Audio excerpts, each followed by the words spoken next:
at 6 p.m. in order to discuss matters in closed session involving personnel.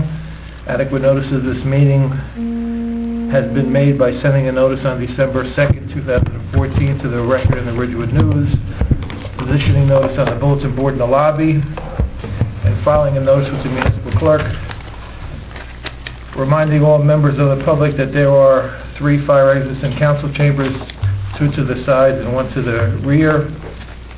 In addition, we are being recorded by audio and video for purposes of creating a public record. If any member of the public wishes to be heard or to make a statement, they need only identify themselves, and they can address the council. Can I have the roll call, please? Councilwoman Murphy? Here. Councilman Capolo? Here. Councilman McPhee? Here. Councilman Young is excused. Councilman Estrada? Present. Councilman Papaleo? Present. Please let the record reflect Mayor Mastroianni and Thomas Harlow also present. All right. We have 3 more police officers to interview, beginning with Police Officer Mark Abate. Gentlemen.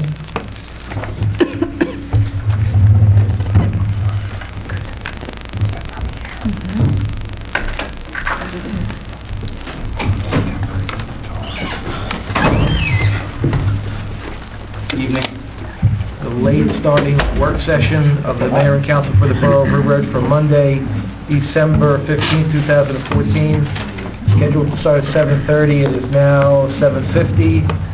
Adequate notice of this meeting has been made by sending notices out on December 2nd, 2014 to the Ridgewood News and the Record, which were published by positioning notice of this meeting on the bulletin board in the lobby of the Borough Hall and filing a notice of this meeting with the municipal clerk. I'd like to remind all members of the public that we have 3 fire exits in council chambers, 2 to the sides and 1 to the rear. In addition, we are being recorded both by video and audio for the purpose of making a public record of this meeting. If any member of the public wishes to be addressed or heard during the public portion of the meeting, when we open to the public, they need only identify themselves for the record, and they can make a statement or ask a question. We have a busy work session followed by a busy public meeting this evening. Can I please have a roll call, Madam Clerk? Councilwoman Murphy? Here. Councilman Capolo? Here. Councilwoman McPhee? Here. Councilman Young? Here. Councilman Estrada? Present. Councilman Papaleo? Here.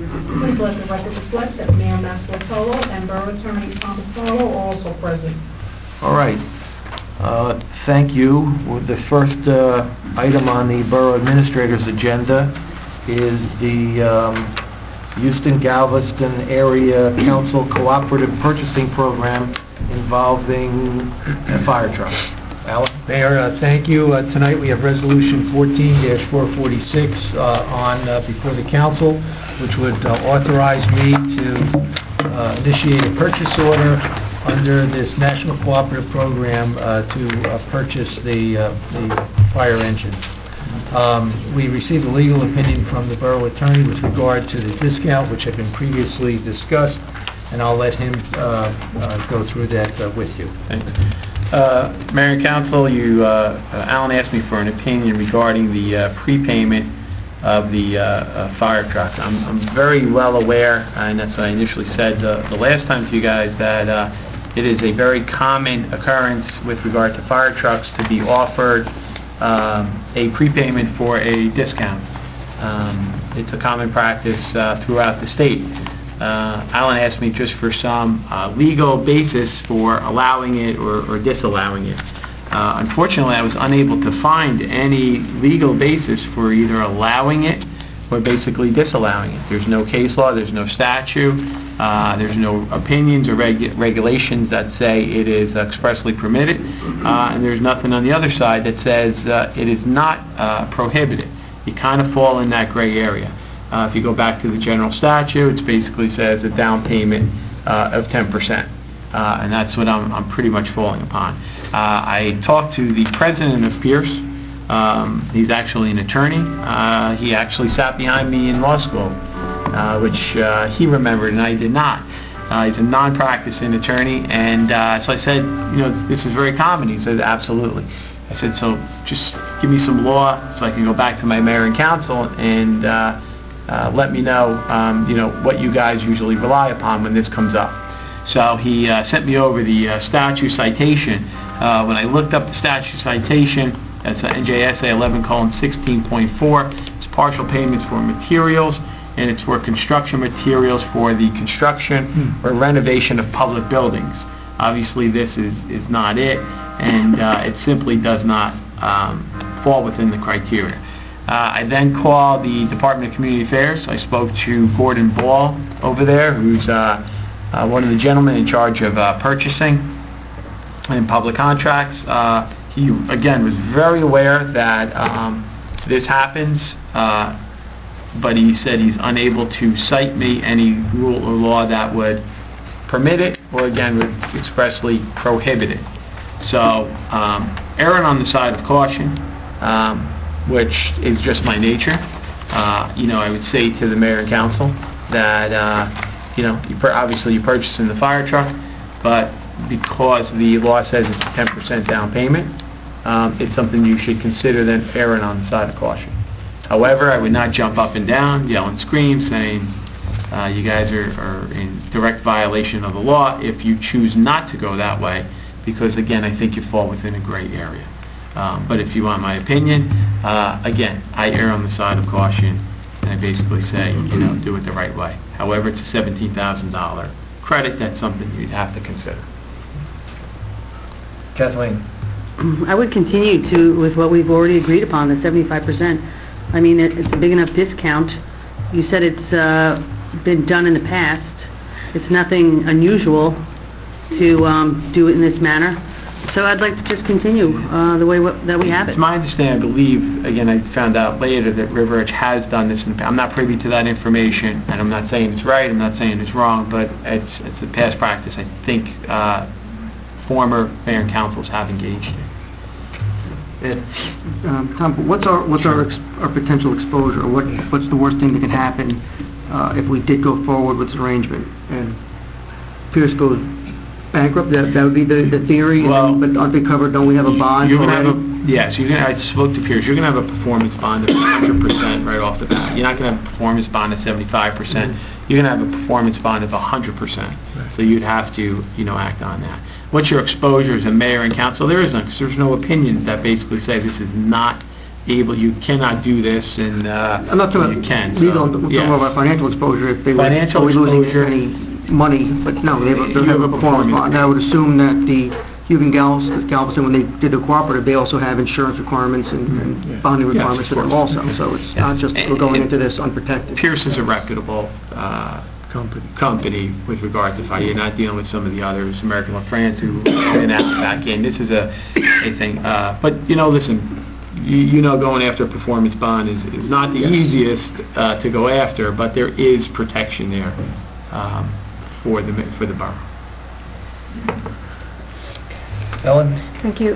So you've laid out that this is kind of standard offer to municipalities and standard and practice of municipalities to do a prepayment like this.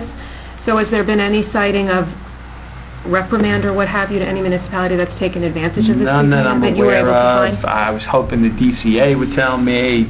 No, they pretty much said, listen, something that, we're aware that's happening out there, but it's something that I can't put my stamp of approval on because it's not, again, permitted.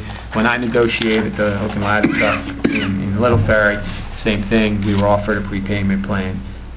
We declined it for other reasons, again, the history of American La France, which is not a matter here. So, yes, it's very familiar, and it's something that Pierce and all manufacturers offer towns. And it appears when I spoke to the president of Pierce, a lot of towns have inquired about the validity of it, and that's when he cites this, and he says he's never had a problem in the past with it, so, which I again find that a little difficult to believe. Mayor? Yes. Two questions, or one question and statement. First question. Alan, the resolution that is currently on our agenda, is that resolution granting the 75% or granting only a 10%?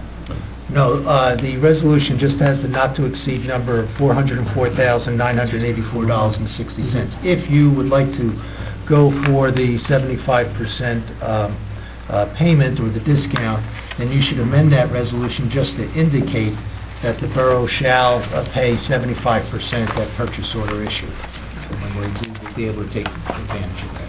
It's going to be my position that that's what we should do. I think from what we've heard, we have a performance bond. Pearson has, is a solid company. The $17,000, given our tight budget situation, is a very big concern. I think since there's been a past practice in the town and since other municipalities are doing it, I normally would go with the more cautious way, but I think this is worth what appears to be little risk, if any. So I would probably be making that amendment when the resolution comes up. The resolution has it written as $303,000. That's, you have a revised resolution in front of you tonight. He changed it when he got the opinion. Is that what happened, Alan? Yes, He I changed it That's when I what got the opinion. All right, so when we get to the, when we get to the resolution 1446 on the agenda, the appropriate motion can be made. If there's a motion and a second to amend it to take advantage of the 75% discount. I know that the members of the department are here. I know that the members of the committee worked hard to make sure that they were able to order a truck that had the required equipment on it within the capital budget that we provided for them, and they want to take advantage of this discount in order to do that, in order to fulfill their request. I know that our CFO wanted a legal opinion to protect the borough's financial position and to make sure that we didn't violate any regulations of the DCA. When I got the opinion, I did my own independent research. I analogize it to purchasing property or equipment under the state contract, because the Houston Galveston Cooperative is very similar to the state contract. And I looked up all of the state contract statutes, and it was absolutely silent about advance payment or partial payment or discounted payments. Absolutely silent. So it is what it is. It's up to the governing body whether or not they want to take advantage of the discount or not. The next issue is 2015 appointments that we are working on. We will continue to work on them. I asked Stephanie to send me a copy of the appointment list in a editable version so that we can begin to fill in the appointments for 2015. So we're in that process. Mayor, I just want to emphasize one thing, if I may.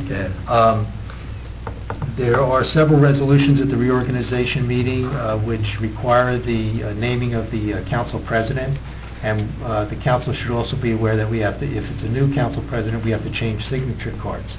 So, a timely, notice as to the council president is appreciated by the staff as well. Okay, thank you. Next, we have social media policy and resolution. Mayor, if I may, we've distributed 2 drafts of a social media policy and resolution. One came from the borough attorney, who had access to a policy, and the other one is from the borough of Westwood. So when the mayor and council, I think this has been delegated to the technical We haven't had a chance to have a meeting yet, committee so... to take a look at it, but I just wanted everybody to be aware the policies have been distributed at this point. All right, well, we'll keep that on the unfinished business list for further discussion. Can I- just... Go ahead, Tom. I'll let- Ladies.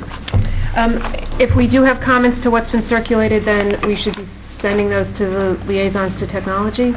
Yeah, that's fine. Okay. And I would just want to go on the record as saying that I think social media policy is an excellent step, but it still doesn't address the larger question of clear chain of command of communication, and I don't want to lose sight that we still need to continue that conversation to address that. But I think this is a great step to address the social media aspect of our I think what communication. we'd like to do in the new year is to get all the department heads together and hold a meeting with everyone to go over it, and then the chain of command. I would just like to echo Councilwoman Biskey said, and one concern I have for the Technology Committee is I read through it once and then I read through it again, and I'm confused, I'm unclear on whether this policy would prohibit, say, for instance, a council person from, during an event of the town, posting pictures to Facebook that they had taken, because it seems unclear to me. At one point, it doesn't seem to prohibit, at another point, it does.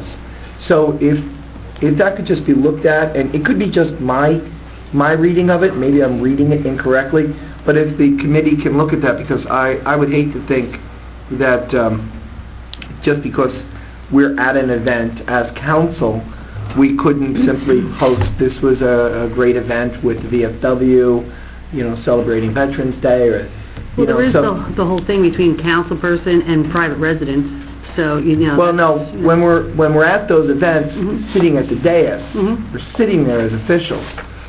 So, and I was unclear, that's all I'm saying, is I'm unclear, and I'd just like to make sure that when the Technology Committee look at it, that they look at it in that light, would this prohibit us from you don't want to be too posting? restrictive where it's not useful. Okay, all right. That's a good point. Yeah, no, my impression, the policy is towards having official borough sites, the borough official Facebook page, the borough official Twitter account. Yes, So there are places where it does say that, but there are other places where it seems to suggest it doesn't say official postings, it says posting by employees. And the language to me seemed vague, and that's all I'm saying. Well, It could be tightened up, but it is just for the borough has no authority to regulate anybody's private Facebook page, employees, or what have you. So we'll take a look at it, we'll tighten it up, but the certain intent and purpose is to control any borough.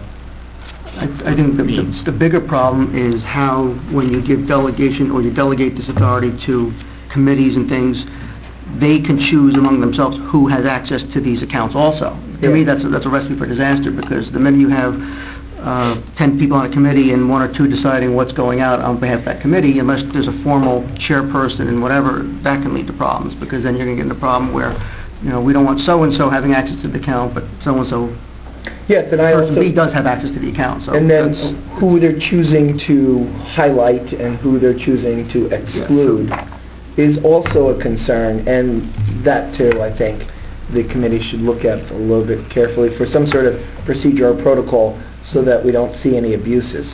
Mayor, can I just add one other thing on that? If you look at Westwood's policy, it has a very specific checklist. You have to get approval for who can use the Facebook page or use the Twitter account. There are some more checks and balances in place that I think maybe, Tom, if we could look at Yeah, I haven't seen incorporating. Westwood, but I'll be happy. I think it addresses some of those issues. And I think we have to talk about, Tom has put that the borough administrator is kind of the gatekeeper of approvals and the application for a site and to use the site. And I'm not sure that that's a responsibility that we want to put on the borough administrator's shoulders. No. I don't think Alan has any interest in Facebook at all. So we need to, but that has to be a real part of this conversation, it's a responsibility, and we need to make sure it's clear. I think that gets back to your bigger point about communication policy in general and who's going to So I think that's a good tie into that. But also, like, if Alan is the gatekeeper, nothing against you, Alan, but it might take a long time to, a lot of stuff is timely, and it's happening right there. You can't wait like a week for someone to agree to look it over before they put it up there. Then it should say that, I think the borough administrator should have some type of say or input yeah. on it, so it should be either the borough administrator or who he chooses to delegate this to. Yeah. Yes, but isn't our current communications officer the chief of police? Only for law enforcement-related things. And there does need to be a distinction between emergency-related NIXL reverse 911 communication versus something that would be appropriate in a social media environment. So When I went to Paramus and spoke with the chief It there, said- they have their Right. own You do have that. Facebooks. But I remember during Hurricane Sandy and the Halloween storm that there were municipalities that did have Facebook pages, and they were using that in addition to NIXL and not reverse 911, and it was very useful because people were finding it easier to access the Facebook pages sometimes, which I think is important. And I think we also have to think about who on the council or if the mayor should also be a part of that decision-making process of information going out on a non-emergency basis as well as emergency basis. There's also a way to link the NIXL to automatically go on the Facebook page. Yeah. So that you could have it for the police department and simultaneously with the borough. Yeah. That I'm it just really goes on. sharing some concerns I had after reading the policy twice, and that's all. But I agree with Councilwoman Bastide. We really do have to have a chain of command for the emergency and for the police-related, so that that information gets out on a timely basis. We've disappointed the citizens of the borough, and I would rather we didn't disappoint them again. the last thing I would like to say is, Alan and I both attended that league workshop on social media, and one of the things they were very clear about was that use of social media is fabulous, but it should drive all click-throughs directly back to your official borough website. And if we're going to subscribe to that practice, then we need to be mindful of our borough website and that it's updated in a timely fashion, and who's responsible for that, and will this become a budget issue for 2015? So I would really hope the Technology Committee would also take that under advisement. I think we need as to move increase the forward. budget for that. Yeah, because the Definitely. borough website has also been cited as being out of date on... There's been a number of things. Yeah. Everything needs an overhaul in the new year. All right, can we continue with the... Yes. It's a good thing there's a lot of food for thought in social media policy and communications. The next item we have on the agenda is Together New Jersey. Together New Jersey is a program that is sponsored by Rutgers University, the Edward J. Bloustein School of Social Planning and Public Policy. It was brought to the attention of me and Councilwoman Bastide by a member of the Planning Board who is in training to become a planner. It is an organization that has standing committees to shape sustainable development and regional planning. It's free to join Together New Jersey. All you have to do is sign a memorandum of understanding. With your membership, you get free attendance at meetings and workshops and webinars. You are eligible for micro grants to improve planning in your town. You're eligible for bonus points, and you're eligible for preferred consideration when making some federal and state grant applications.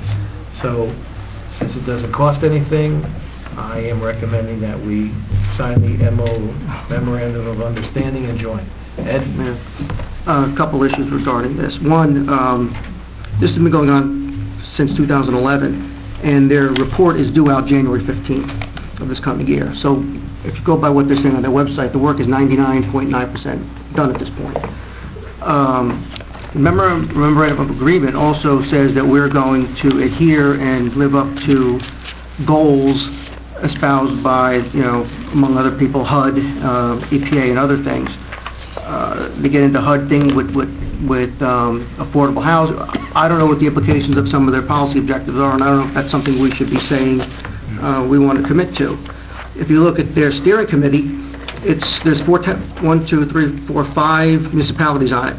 Elizabeth, Newark, New Brunswick, Jersey City, and Paterson. And I don't know what either planning, demographic, or economic similarities we have with any of those jurisdictions where they would be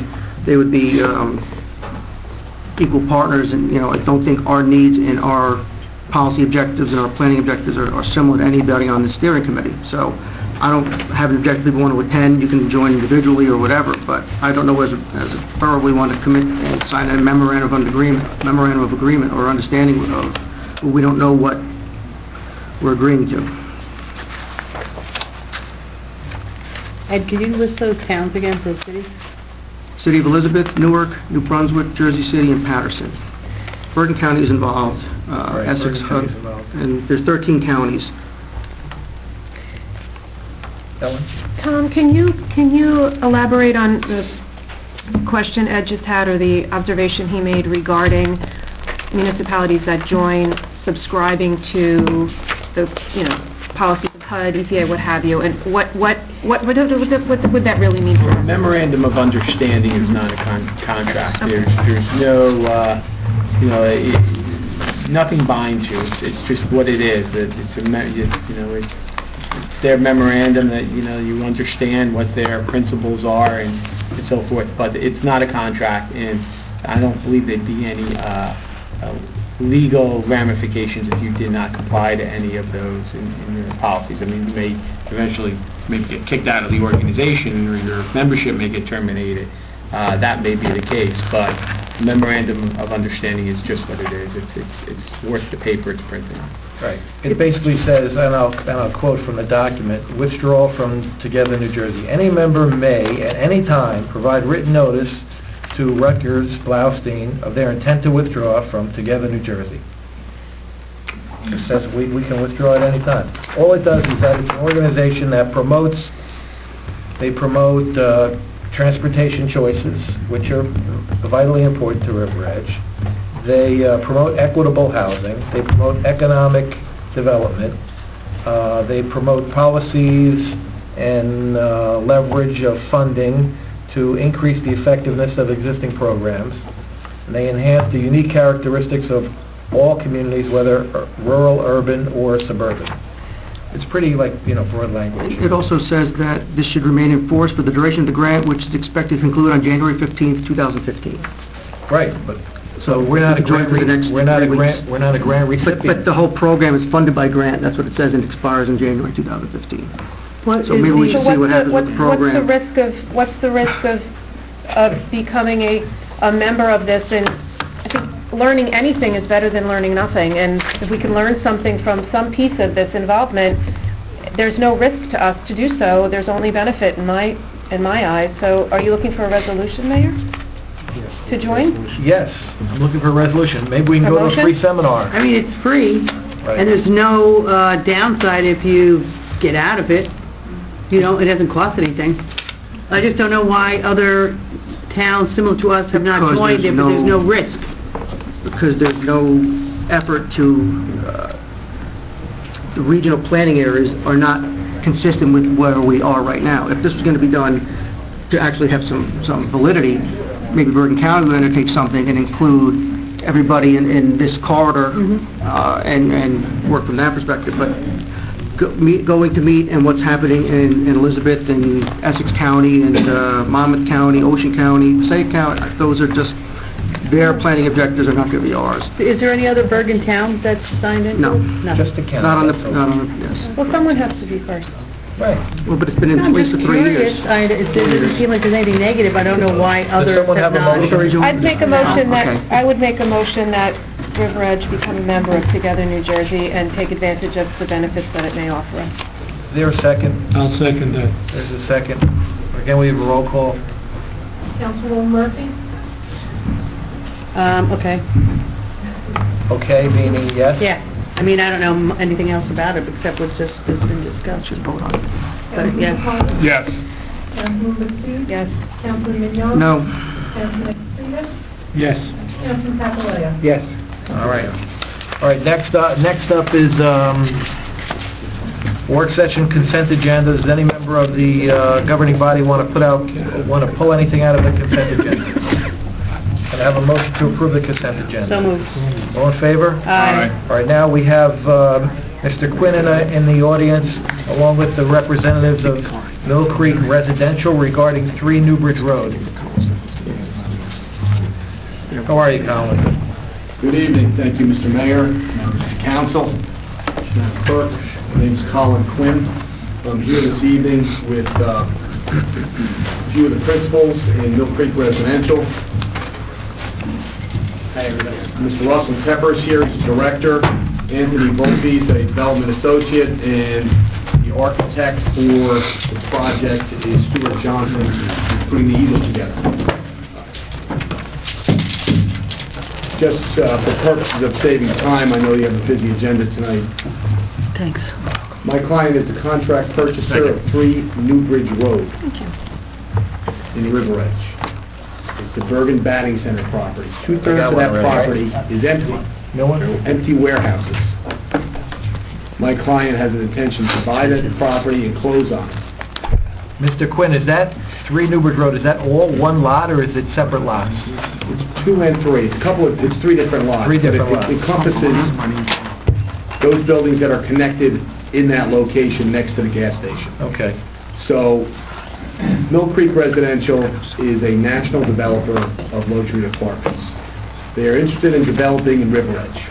They have committed to build in River Edge. They have a contract in place. They've done their DEP studies. They have met with the county regarding planning issues. They have invested a lot of money, time, and effort in this project to develop this property. And they're interested in developing this project as part of the whole downtown rebuilding of River Edge. The intention is to rent these apartments to empty nesters, to couples who are just starting out, to single people, to folks like you and I, in the event that we choose to leave our homes and still want to be local. The purpose of this evening's discussion from my client's vantage point is to introduce the project to the mayor and council. I believe you have received a handout, and also to ask you to consider sending this project, or this property, over to the planning board to commission an investigation to determine if it's appropriate under the redevelopment statute as an area in need of redevelopment. Now, this is a relatively unique situation because the contract purchaser and the owner are on the same page. They both would like to see this property redeveloped. In fact, it's a contingency in my client's contract to build it. There are no objectors in the property. The renter in the property is not objecting to the development. My client's purchase of this property is predicated upon an area need designation and a redevelopment plan. They would like to work hand in hand with the borough in developing this property. To do so, the first step on the redevelopment statute, and you'll be well guided by your attorney, is to have your planning board commission a study to see whether it meets the appropriate criteria under 40A 12A-5. That being said, I'd like to give you a general overview of the project through the representatives that are here tonight, and as you listen to what they have to say, to consider the request, which is to give this property consideration as a project for the downtown area to help infuse the downtown area with folks who are going to live and use the retail that's presently being established down there, folks who are going to use the transit-oriented development, the rail station down there, and it falls in line with the other apartment zoning across the street, and what's been newly built down the street in Hackensack at Avalante between Riverside and the Stop and Shop Home Depot Center. Okay. So without anything further, I wish to introduce Mr. Tepper, who's a principal in Mill Creek Residential, just to give you an overview of the company so that the mayor and council knows exactly who these folks are that would like to engage in this project with you. Good evening. Good evening. My name is Russell Tepper. I'm the Senior Managing Director, overseeing development for Mill Creek Residential in the Northeast, New York and New Jersey primarily. Mill Creek Residential is a national multifamily private development investment company. We have 14 regional offices throughout the East Coast and the West Coast and the southern part of the country. And we've been developing for many years throughout the country. Mill Creek was created about 4 years ago, previously known as Trammell Crow Residential. Has developed a number of communities in New Jersey and New York. Up on the board are samples of some of those communities in our region. In the top left-hand corner is a project called Modera 44. That is in Morristown, New Jersey. That's a community that we just had our ribbon cutting for about a week and a half ago, and moved our first tenants in last Friday. It is a community in downtown Morristown within a redevelopment area called the Speedwell redevelopment area. And it is very similar to the community in which we're proposing to develop here in the borough of River Edge. And our architect will talk a little bit in a few minutes about the design of what we're proposing here and how that's somewhat similar, very similar to what we just completed in Morristown. The image to the right of that is a project called Modera Lofts, which is under construction right now. It's in the city of Jersey City. It's also in a redevelopment area called the Powerhouse Arts District, and it comprises of taking an 8-story, 110-year-old vacant warehouse building that's been vacant for in excess of 25 years and redeveloping it to 360-plus apartment lofts. And it is sort of the star project of that area. It's a very unique project in that it's a rehabilitation of an existing building as compared to many of the high-rise glass towers and concrete towers that are also being developed in that neighborhood. So it's actually a project we're quite excited about. The two images at the bottom of the board are projects we've built and developed and fully leased on Long Island, in West Hempstead, and in Hempstead, New York. And those were also properties, although the law in New York is a little different, similar in that it was property that was redeveloped and was property that was underutilized and in need of redevelopment. We right now are developing approximately 1,000 apartments in the New York, New Jersey area, in excess of $250 million worth of construction activity. And we are focused primarily on transit-oriented development, which clearly is the opportunity that's before us with the underutilized property in the borough. Tonight, we've brought with us one of our development executives, Anthony Volpe, who will speak to more of the details of the property that we're looking to develop, and Stuart Johnson, our architect from Minnewaska, who will talk about some of the architectural details and what we have proposed for the property. But I'm happy to answer any questions you have about Mill Creek or about myself. And I have 2 kids. Any questions, by all means, you can ask during our presentation or wait till afterward. All right, thank you, Mr. Tepper. Due to the time crunch, we'll go right to Mr. Volpe and let him describe the project to us. Hi, everyone. I'm Anthony Volpe. I'm with Mill Creek Residential as well. I'm going to talk for a couple of minutes about the property we're interested in redeveloping in River Edge. If you look up here, and you also have this slide in your handout, as you can see, the subject property is up here highlighted in blue. It is 3 and 5 Newbridge Road, with frontage on Newbridge Road. It's directly across the street from historic Newbridge Landing Park, as well as the Hackensack River Waterway. We're about 2 blocks from the Newbridge Landing train station, as well as the new retail shopping center that's being built on Main Street right now. We're also in close proximity to the other shopping destinations in the area, the mall, the shopping stop, the Home Depot and the Staples, as well as Route 4 and Route 17. So these are all some of the highlights and the reasons that we were initially attracted to the property as a potential residential redevelopment. So if you flip your page in the handout, it would be a close-up of the property. It's approximately 2.5 acres. In its current status, it's 3 commercial shopping centers, that 2 of which are vacant and have been vacant for quite some time, at least a few years. The third property is currently operated by Bird and Batting, which some of you are probably familiar with. It is, in its current state, it is a little bit run down. It's not the most aesthetically pleasing property. It's certainly being underutilized in terms of its highest and best use. The property, through our due diligence, we've learned that the property is in a flood zone and the property has a severe flood history. And speaking with the property owner as well as Dave from Bird and Batting, who's been very helpful, has informed us of some of the floods that have happened there over the last few years.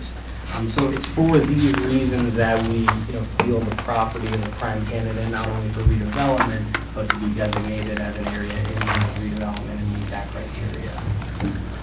So if you flip with me to the next page in the handout, we'll talk a little bit about the community we're here to propose tonight. The name of the community is Modera Newbridge Landing. Modera is Mill Creek's national brand that we roll out at all of our new luxury apartment communities. And Newbridge Landing is obviously an homage to the park across the street and this is the local area. We are proposing 230 luxury apartment homes. And if you look on the page, I've included 2 pictures that are interior pictures of our Morristown project that Russell just spoke about, which is currently in leasing. The top picture is an interior shot of a 1-bedroom unit in Morristown. And you can see the way we design our property with very high interior specification.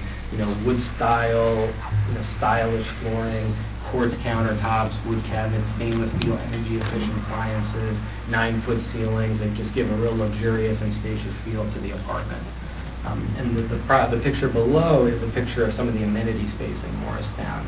As you can see, again, we're really spare no detail when it comes to interior design. We've got double height ceilings, and our properties tend to have more of a luxury boutique hotel feel to them than just a normal apartment community. Modera Newbridge Landing would be a transit-oriented development. We're less than 2 blocks away from the Newbridge Landing train station, and we envision that there would be a lot of working professionals here who would, living at Modera and walking to the train station. Most of Mill Creek's properties, we attract a certain demographic, and all the things we're talking about here, the transit-oriented development, the high interior specification, we attract, the majority of our residents are working professionals, ages late 20s into late 30s and 40s. We also have an increasing number of empty nesters, downsizing, and retirees. I'm sure most of the people in this room can relate to owning a home in New Jersey is very expensive, and there's also a lot of maintenance that's associated with that. And more at our properties, we're seeing people in the later stages of their life looking to downsize, something that's a little bit more cost efficient, a little bit less maintenance, but stay close to family and friends, and we're seeing a lot of that at our properties. We also design our properties in terms of a unit mix to attract and to be geared towards this particular demographic. Most of our communities have about 60% 1-bedrooms and the rest 2-bedrooms, which is what we would be proposing here as well. So it's more of singles and young couples and much less of the families. If you flip one more page, I just wanted to touch on some of the benefits to the borough of River Edge of Newbridge Landing. The first one would be really establish an entranceway and a face to downtown River Edge. This location is one of the main points of entrance into River Edge, and Modera Newbridge Landing would really help to create that attractive face of the downtown area and create a walkable, pedestrian-friendly neighborhood. In addition to that, Modera Newbridge Landing would certainly help to stimulate the local economy and spur additional commercial development. Residents of Modera Newbridge Landing would be frequent patrons of the local businesses in the area, particularly the shopping center that's currently under construction right now. That would help to attract more and better and higher quality businesses to the area, as well as new commercial development, new office, to really just help and spur that downtown. And finally, the last benefit I want to touch on is it's tax ratables. our properties are really a tremendous tax rate for the municipalities that we build in. As part of this project, we would be requesting a pilot program which would allow the borough to be eligible to receive 95% of the tax revenue generated from Ladera New Bridge Landing. And based on our current projections, that would yield approximately $586,000 per year in annual tax revenue. After you back out some of the associated municipal costs that come with running the property, that would yield a net surplus of approximately $350,000 a year to the borough. So at this time, I'm going to turn the presentation over to Stuart Johnson. Stuart's from Minnow and Wasco. They're one of the most active and successful architects in the region, and he's going to talk a little bit about the particular building that we've designed.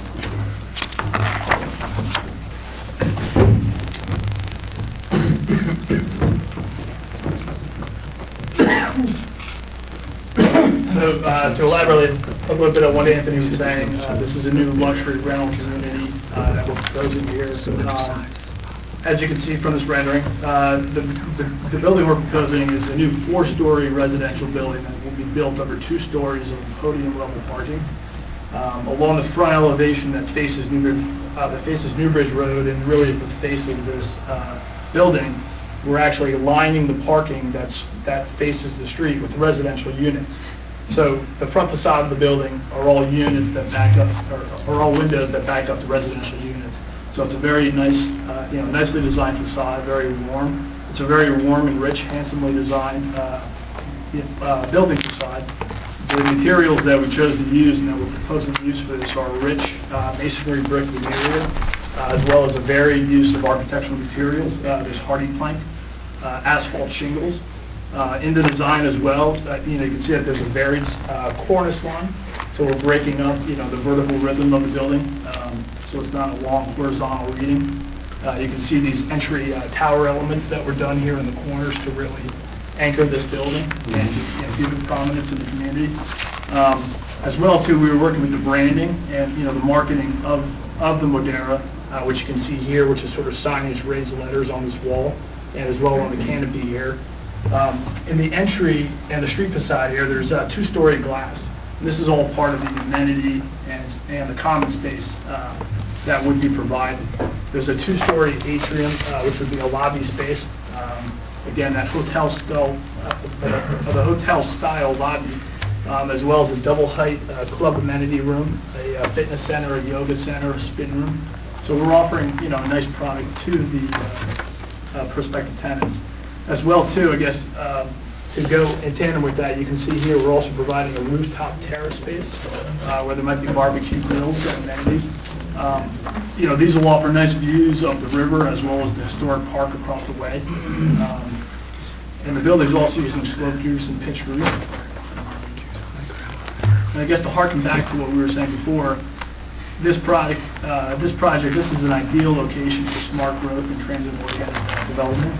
It's a block and a half from the train station, and it's a great new product, I think, for this community.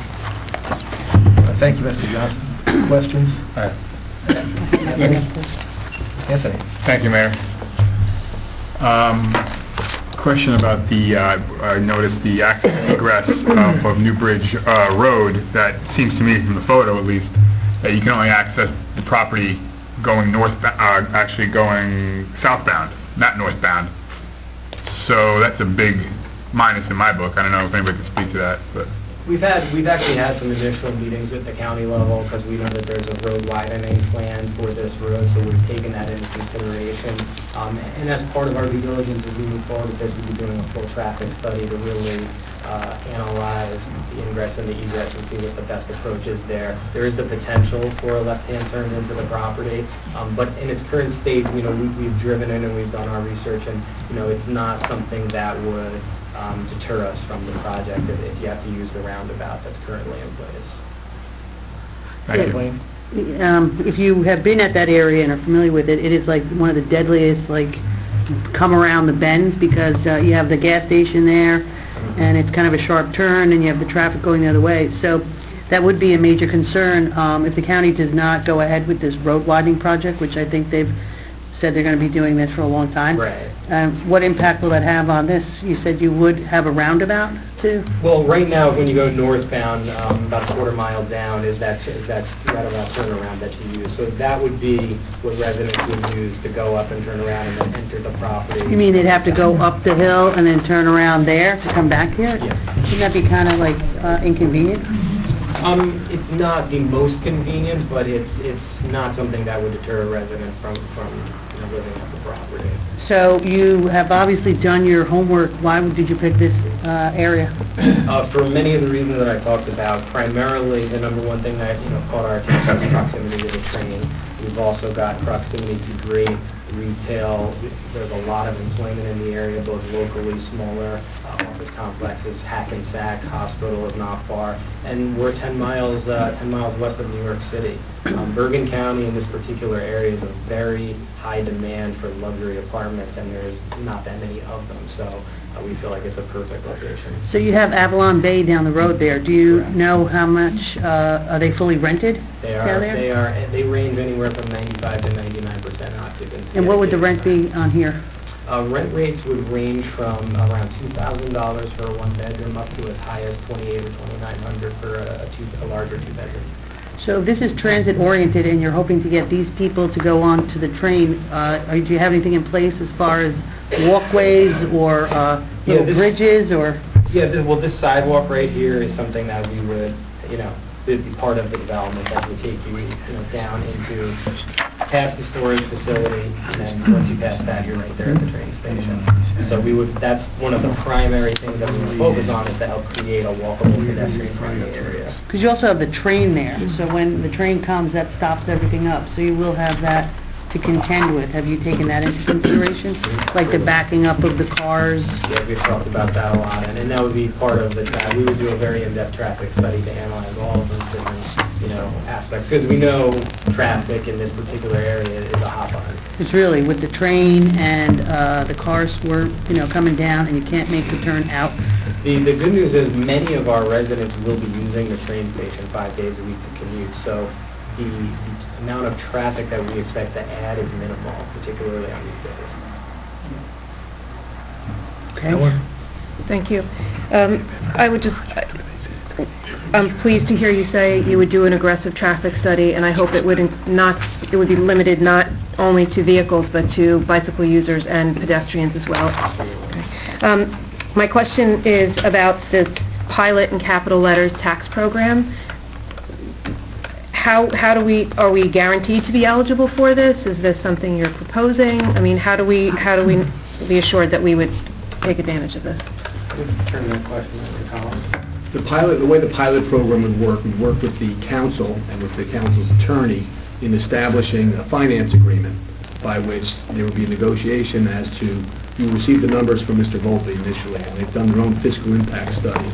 That would be shared with the borough, vetted by the borough, verified by all the emergency management and all the support services of the borough, the DPW, and it would be sharpened with a fine pencil to establish what the actual costs are to the borough. And then there would be a negotiation of that pilot fee between the borough and the property owner to arrive at a financing agreement by which the revenues that are generated from the property, 10% would be paid to the borough on an annual basis. So the purpose is to get as much money, instead of tax money being paid and sharing a third to the school and a third to the county, 95% of the money generated would go straight to the borough of River Edge. So the net revenue would inure to the benefit of the town as opposed to being shared among the county and the school. And part of your question, I believe, was to how to be eligible for that, and that goes back to establishing the property as an area in need of redevelopment. Thank you. If I may just further answer that question, this project could go to the zoning board or it could go a different route, but by pursuing through the redevelopment statute an area designation, a designated area in need of redevelopment, it enables the project to be eligible. So it's a very good point you're making. In order for this project to move forward and be economically viable for the developer, given the highly amenitized project that it is and the cost of acquisition as well as the cost of construction, it would be necessary from their standpoint to have a pilot program And the mutual benefit is the tax revenue generated would be for the benefit of the town exclusively as opposed to sharing with the county and the school. The pilot programs have been in place for a long time. A number of towns have taken advantage of it in their redevelopment projects, and it enables a partnership to occur between the municipality and the developer that allows the developer to make it economically feasible for them, but to pass on the maximum benefit to the town. So that's how the pilot program works. But ultimately, this pilot program, if we're going to move forward, would be a function of a discussion and negotiation between the council, the mayor, and the borough attorney, and the project applicant. Thank you. I just have two other questions. The flooding issue, so what kind of magical thing can you do to mitigate that no one else has been able to do? So the elevation of the property is about elevation 9 up here, and it goes down to about 7 on the southern portion of the property. So we will be building, the parking will be one level above that elevation. And then from there, residential won't start until elevation 18.5. So basically, we will be building above the floodplain. And anything that's even close to the floodplain, like the parking particularly, waterproofs and all that. So, it won't be an issue. And from that perspective, we're drastically improving the condition of the property, so flooding is no longer an issue. And we've been having a big concern in our town with the amount of school children, that the schools are just about at capacity. Now, I know that you could probably hand me some kind of large document that says, we've done a study from Rutgers, and here's my resume, and there's only going to be 7.2 kids coming in because of all these calculations. I mean, you have the 2 bedrooms here, which would probably, might result in some kids.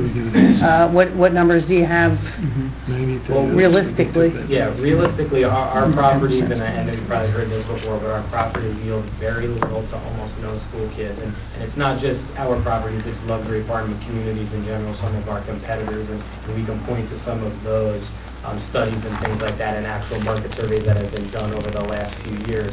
But one good example I can give you is that our Morristown project that's been open about 6 weeks now, we signed 50 market rate leases and we have 0 school kids. And how many units is that in Morristown? 268 total. So larger than this proposed. Correct. And, I'm sorry, Mr. Mayor, there is a component of affordable units in this project as well. By law. That's required by law, exactly, Councilman, and that can be a subject of discussion as well. And those market prices for those units would be significantly less than the unit prices that was cited by Mr. Volpe earlier. And if the council were amenable to sending your proposal to the planning board for a study as to whether or not these lots constitute an area in need of redevelopment or rehabilitation, you would let the board or let us tour your other projects? We'll be on Love to have you to our properties. One quick question. You mentioned, taking care of any kind of potential flooding problem. It's not a problem for your property, but water follows the path of least resistance, so it's going to be a problem for somebody, though, because am I right? And you're going to be, that water has to go somewhere, so it's going to be a massive amount of water that's now going where? Because you're not planting trees, you're planting a building. So if I could just interject here, Councilman, and I'll let Mr. Volpe answer. If this project were to be approved, all your points are very well taken. They were exactly the same questions I had, so I'm familiar with the property as well. Ingress, egress, flooding, walkability, they're all engineering and site plan issues.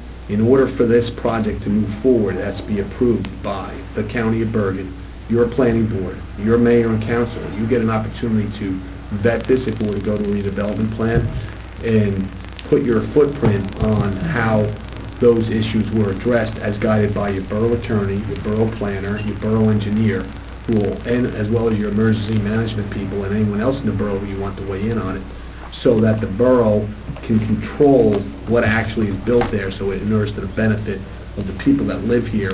It's obviously in these developers' interest to build a project that's not going to flood, that's going to look good, and that people can get to their cars, and they can get to the train, because that's how they get them rented. but the town will have that ability to address each and every one of those issues, which are all important ones in this process.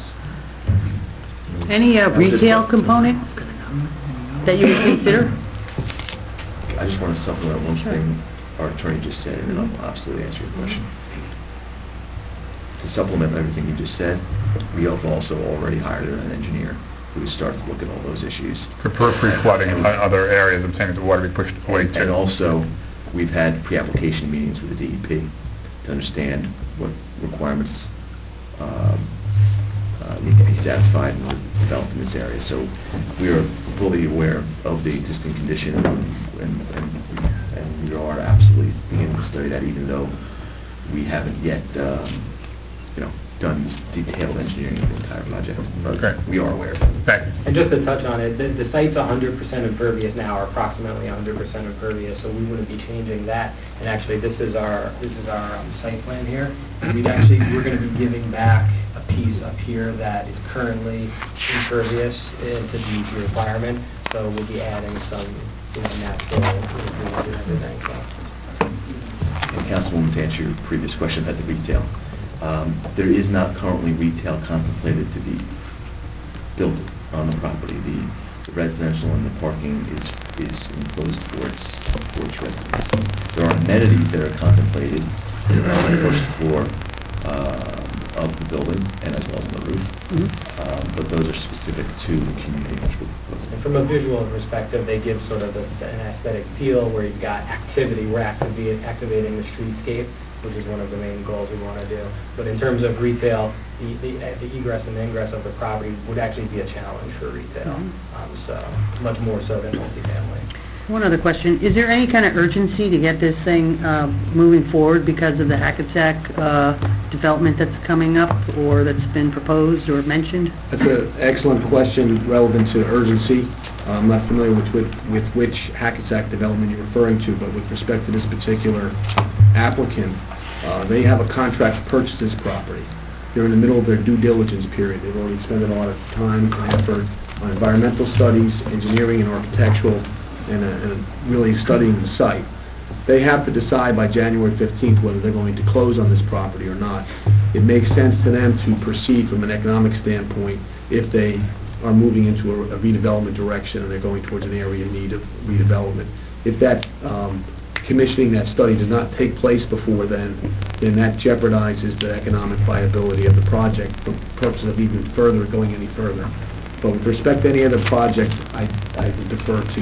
I think Councilwoman is referring to the county's plan for Hackensack Avenue. Have you seen this plan, and have you spoken to the county about it? That's part of the road widening plan that I referred to earlier. Yes. Is that what you were referring to? No, I know that there's a plan where the old police headquarters was on Johnson Avenue. That is under consideration for a major development. Another part of Hackensack has another consideration, so... There's a number of major developments going on. I don't know, where are these people coming from? Where they can fill up Avalon Bay and now, hundreds of other places. It's the market for it. Councilwoman, just to respond to your... I am familiar with that, and I believe my client had met with the county about the road widening plan. I just wanted to make sure that you had spoken to them about it before we started putting our time and energy into... because this could impact you greatly. Actually, the designs that we've come up with take into account the road widening. Do you do any marketing in the city, like in New York Times or something, to attract New York people to come out here to take advantage of the transit? We do a lot of different marketing, and that is certainly one of our focuses all over northern New Jersey, Manhattan, because that's where we're pulling from people looking to get out of the city and downside. Actually, upside, but, a little bit less, more conservative perhaps. And the Hackensack properties, well, we're familiar with those developments, and that particularly does not put any pressure on us in this. We view this as a little bit different market. This is a little bit more premium. Hackensack is, going through more of a transition right now. We're very familiar with this. Thank you. Ed, I have to admit, I'm concerned about the density. I'm also concerned that you were asking to be the fourth redevelopment area that we're going to have. The previous councils have already approved 3 redevelopment areas. At a minimum, for 400 units, maybe up to 500 or more, based on proposals New Jersey Transit has gotten in. Now you're adding another 230. All said and done, we're looking at adding, anywhere from 500 to 700 more housing units. That's 10% of the housing stock in this town we're increasing by. I'm concerned you're underparked. I'm seeing 292 spaces for 230 units. I understand it's transit-oriented development, but I've seen in some bigger towns that those ratios don't tend to hold, even with the transit-oriented population. So I'm concerned about that, and I would expect that the planning board would obviously take these things into consideration when they do if they decide that the route they're going. But sitting up here, you have the fourth project coming in, and it's pretty large for this site. So I could say that in terms of the number of projects, we are, as Colin mentioned, we are contract purchaser, and we are ready to go. And if the borough is interested in seeing this project developed, we're very, very serious, and we would move expeditiously to do so. So I'm not sure of the status of those other projects and whether or not they will move forward, but we certainly will if we have the borough's support. And in terms of parking ratio, that's definitely a valid point. We do see a ratio of approximately 1.25 per apartment home in transit-oriented developments, which is around where we're at here. And again, I would point to our Morristown project. We've leased about 50 apartments, and we've leased about 60 parking spaces, and they're much further from the train station than we would be here. And all the other developments that we've built, even under Trammell Croning before Mill Creek was created, that are transit-oriented, have had a parking ratio that has been about that, and there hasn't been any issue associated with not having sufficient parking. Mayor, Yes. just a few words, because it's the first encounter. Sure. I mean, a good design should design for the worst condition, not be based on data coming from different sources. I mean, that could be a reference, but certainly should not be the exclusive base of a design. Just the fact that you're proposing to do 92 two-bedroom apartments was there to prevent 92 families from having at least one kid. Nothing. Was there to prevent the 92 families from having a need for 2 cars. Nothing. I mean, you're citing data that may be applicable when you start the project, but 15, 20 years from now, those may be families that have a grown-up kid with its own car. And as far as,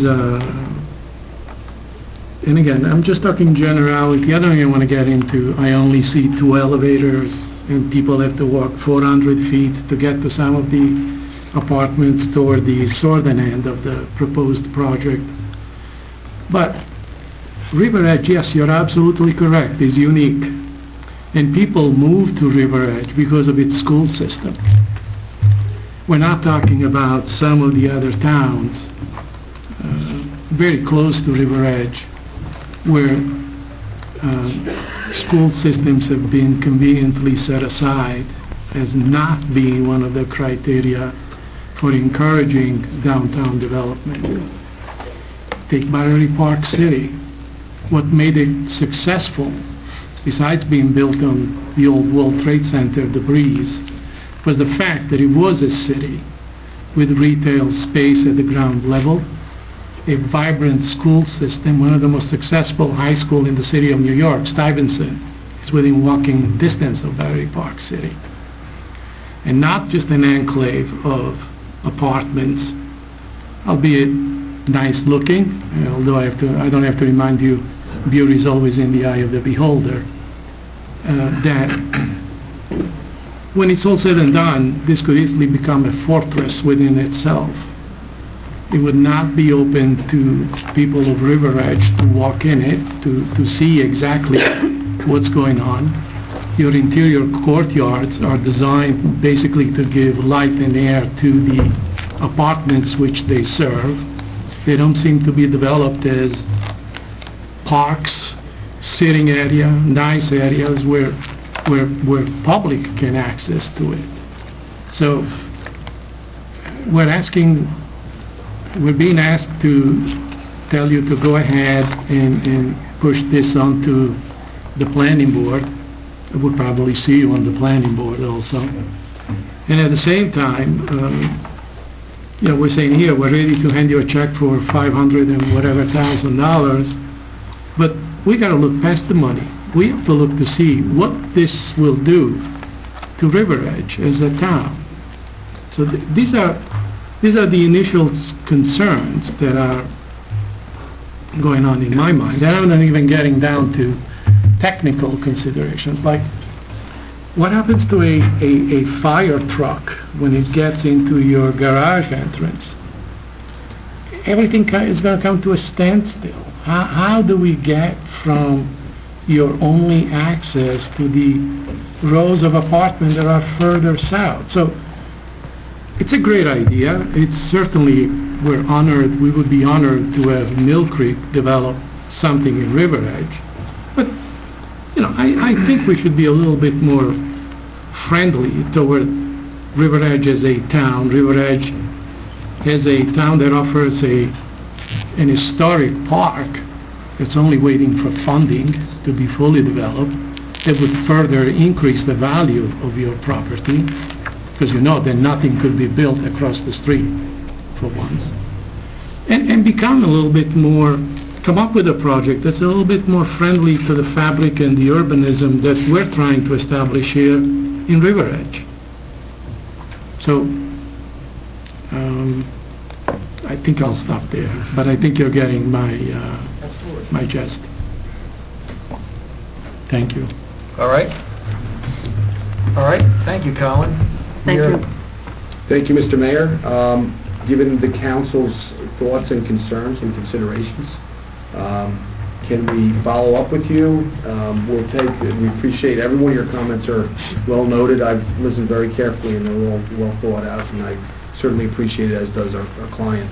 And they need to hear from you fully, especially at this early stage, rather than they, as well as yourselves, invest any time, money, or effort in this. From their standpoint, their deadline still exists.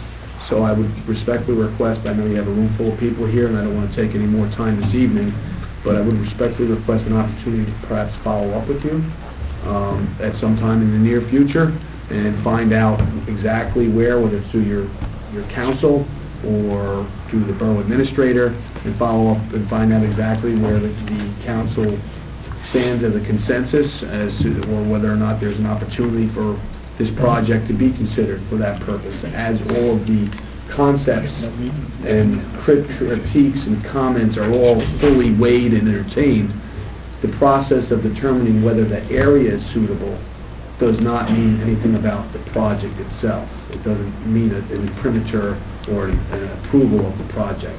It simply means that this area does need to be redeveloped. So I would respectfully ask that you look at the project in the context of just, does this area need to be redeveloped, and can you consider it for that purpose? As I understand the issue, Mr. Quinn, is that your client has an option to purchase this 2.5-acre parcel that has this history regarding flooding, that currently has underutilized or vacant commercial buildings on it, that could become a transit-oriented development. And this document that you gave, and you've shown us your client's history and success with past commercial developments that are transit-related, that involve high-end luxury apartment homes, and you think that this property is a good candidate, and you would want the borough to consider adopting a resolution to send a resolution to the planning board to investigate whether or not this 2.5-acre parcel could be designated as an area in need of redevelopment. As I see it, I went to not an expert, but I went to a seminar at the recent League of Municipalities, and the only difference between an area in need of redevelopment and an area in need of rehabilitation is that if you declare an area in need of redevelopment, you have, the municipality has the power of condemnation. But that's not an issue in this case because your client already has a contract to purchase the property. That's correct. So the governing body can, if they wanted to, adopt a resolution for an investigation as to whether or not this is an area in need of rehabilitation. And based upon the history of the property and the flooding issues and the underutilization and the proximity to transit, it seems like it would be worthwhile to undertake that investigation. Now, I also just want to make clear that this brochure is kind of like your wish list, a pilot and 260 units, and that this may not be what the borough is going to agree to as any finished project if we undertake the investigation. So, just so that you know that. I'm very much aware of that, Mr. Mayor, and I appreciate the thought. They clearly crystallized what the issue is. Yep. We're simply requesting that the area be studied for purposes of determining whether it fits the statutory criteria, so that my client as a contract purchaser can make a decision as to whether they're going to move forward, because the pilot program is what makes it economically feasible for them. That is our best scenario. We still believe that's an economically viable as stated, but we certainly have fully entertained all the Councilman Aquafreda's comments and all the other council people's comments specifically, and I have written them down. I know my clients have, and they've heard some of these comments before, and we are going to work through the process if the mayor and council is willing to do that with this contract purchase. All right, and we appreciate that you appeared here, and you're certainly have done your due diligence in giving us the history of your client and bringing principals to the table and bringing an architect with him, and having preliminary meetings ahead of time with the county and the DEP regarding the issue. It seems like you're serious, and the council has to get serious too. We just can't keep paying lip service to the downtown area as needing redevelopment and not doing anything about it. So I want to thank you, Colin. Thank you, Mr. Mayor. Thank you, members of the council. I would, before we leave here, I would ask that you would entertain that resolution and take a vote on it, see if that area is suitable. I would make a motion to entertain if this area is suitable for this project. I second that. There's a motion and a second. Of course, if the motion passes, there will be a formal resolution on a future agenda that would have to be drafted by the borough attorney. It would have to have the description of the lock and blot, exactly what the investigation would undertake, because it has to be done according to the statute, the redevelopment statute. So there's a motion and a second. If there's no further discussion, we can have a roll call. Councilwoman Murphy? Yes. Councilman Capola? Yes. Councilwoman Bastides? Yes. Councilman Mignon? Yes. Councilman Frida? Yes. Councilman Papaleo? Yes. There you go. Thank you all. Enjoy your holidays. We appreciate your time. Thank you. Appreciate your time.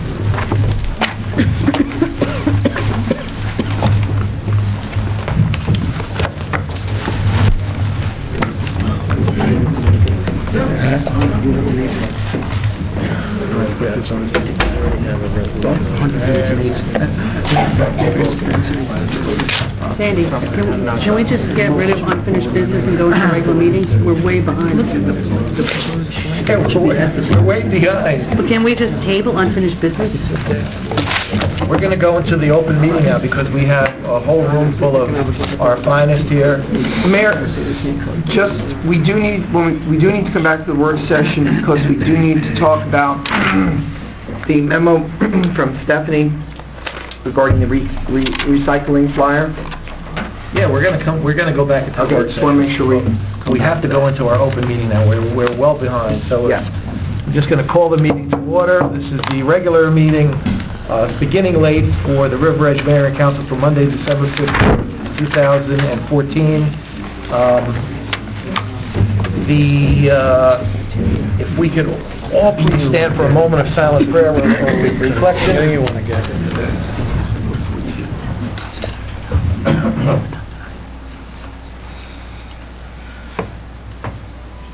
If we could ask Councilwoman Bastide to lead us in a salute to the flag.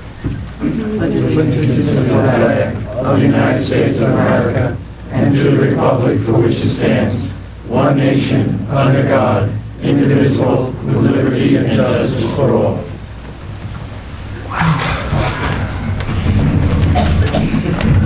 Okay.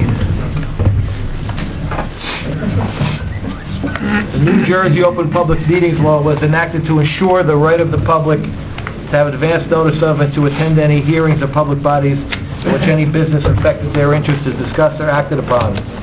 In accordance with the Open Public Meetings Law, the mayor and council of this borough have caused notice of this meeting to be published by having a date, time, and place posted in the Borough Hall, and notices were sent in December 2013 to the Record and the Ridgewood News. The mission of our governing body is to provide essential services through the establishment and implementation of public policy, to safeguard the infrastructure, provide honest, courteous, and professional services, establishing a sense of trust and accomplishment with our borough residents.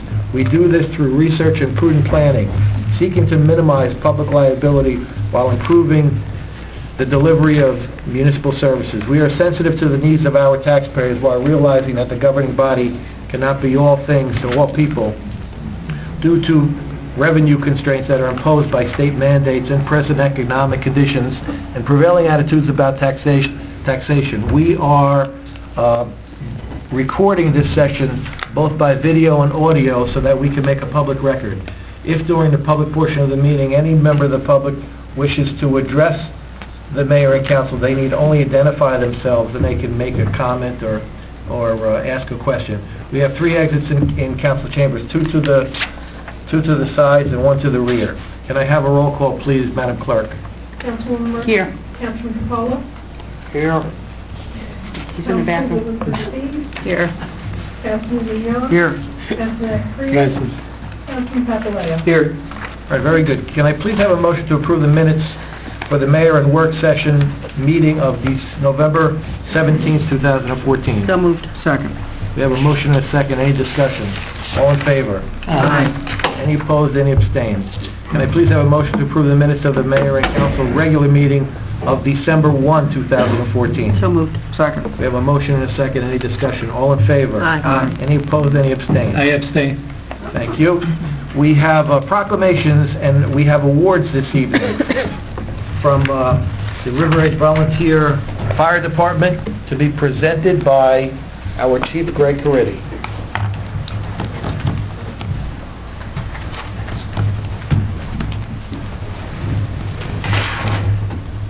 Mayor Muscaratello, members of the council, Mr. Negrin, Mr. Sarla, thank you for allowing us to take some time of the council meeting tonight. I would like to first hand out some pictures of what we're going to be discussing about. And members of the council, members of the audience, thank you. We have a tradition in the fire service of awarding and highlighting those that go above and beyond their duty. Yeah, it's our job, but it's nice to get some recognition.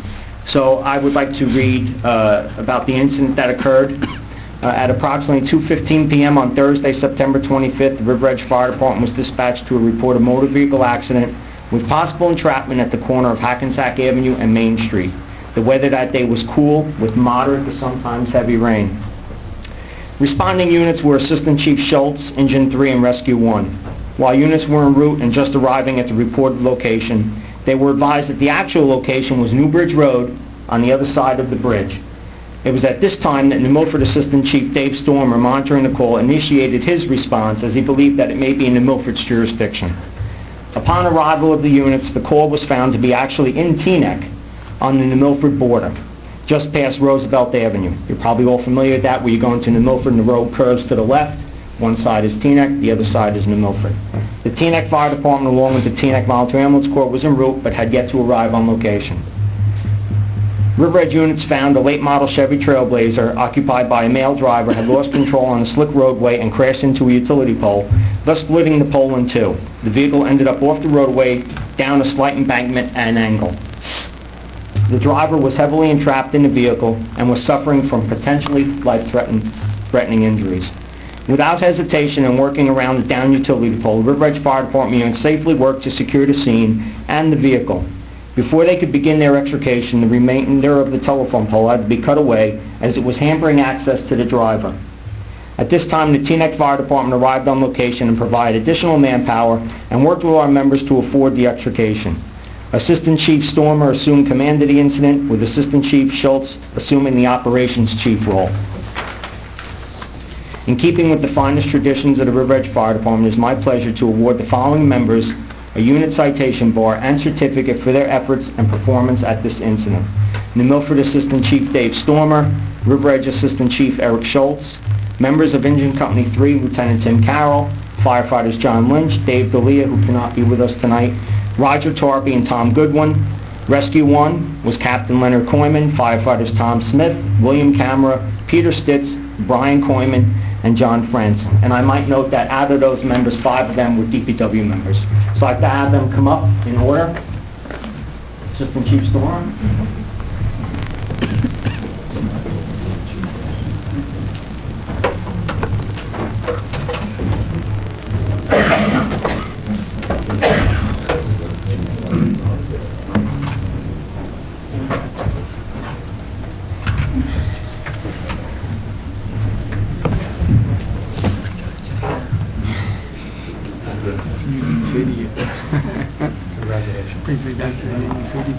Chief Eric Schultz.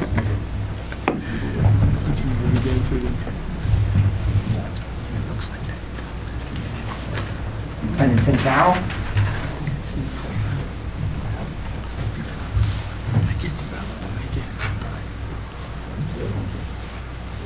Firefighter John Lynch.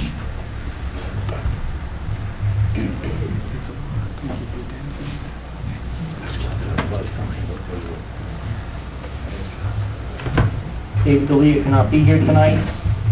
Firefighter Roger Torpy.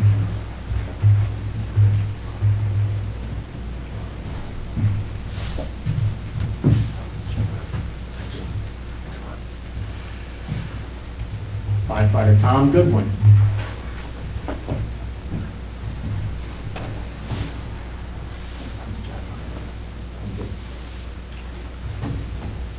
Captain Leonard Coyman.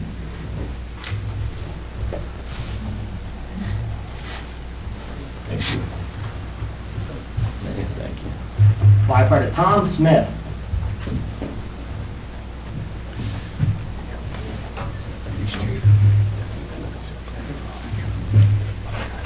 Firefighter William Camera.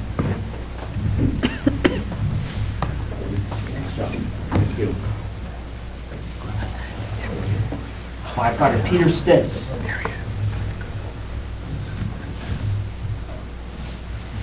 Thank you very much. Thank you. Firefighter Brian Coyman.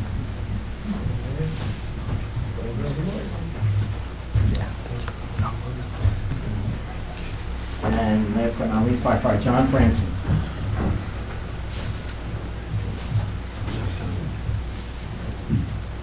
Nice job, guys. Thank you. Thank you.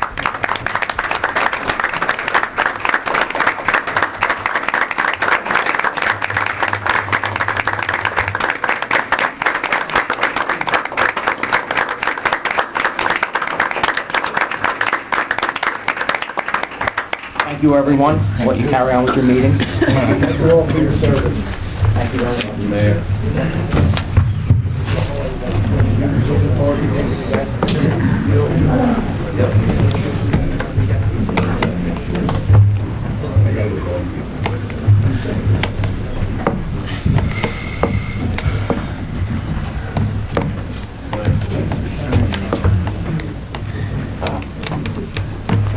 Okay, can I please have a motion to open to the public on any issue on the agenda?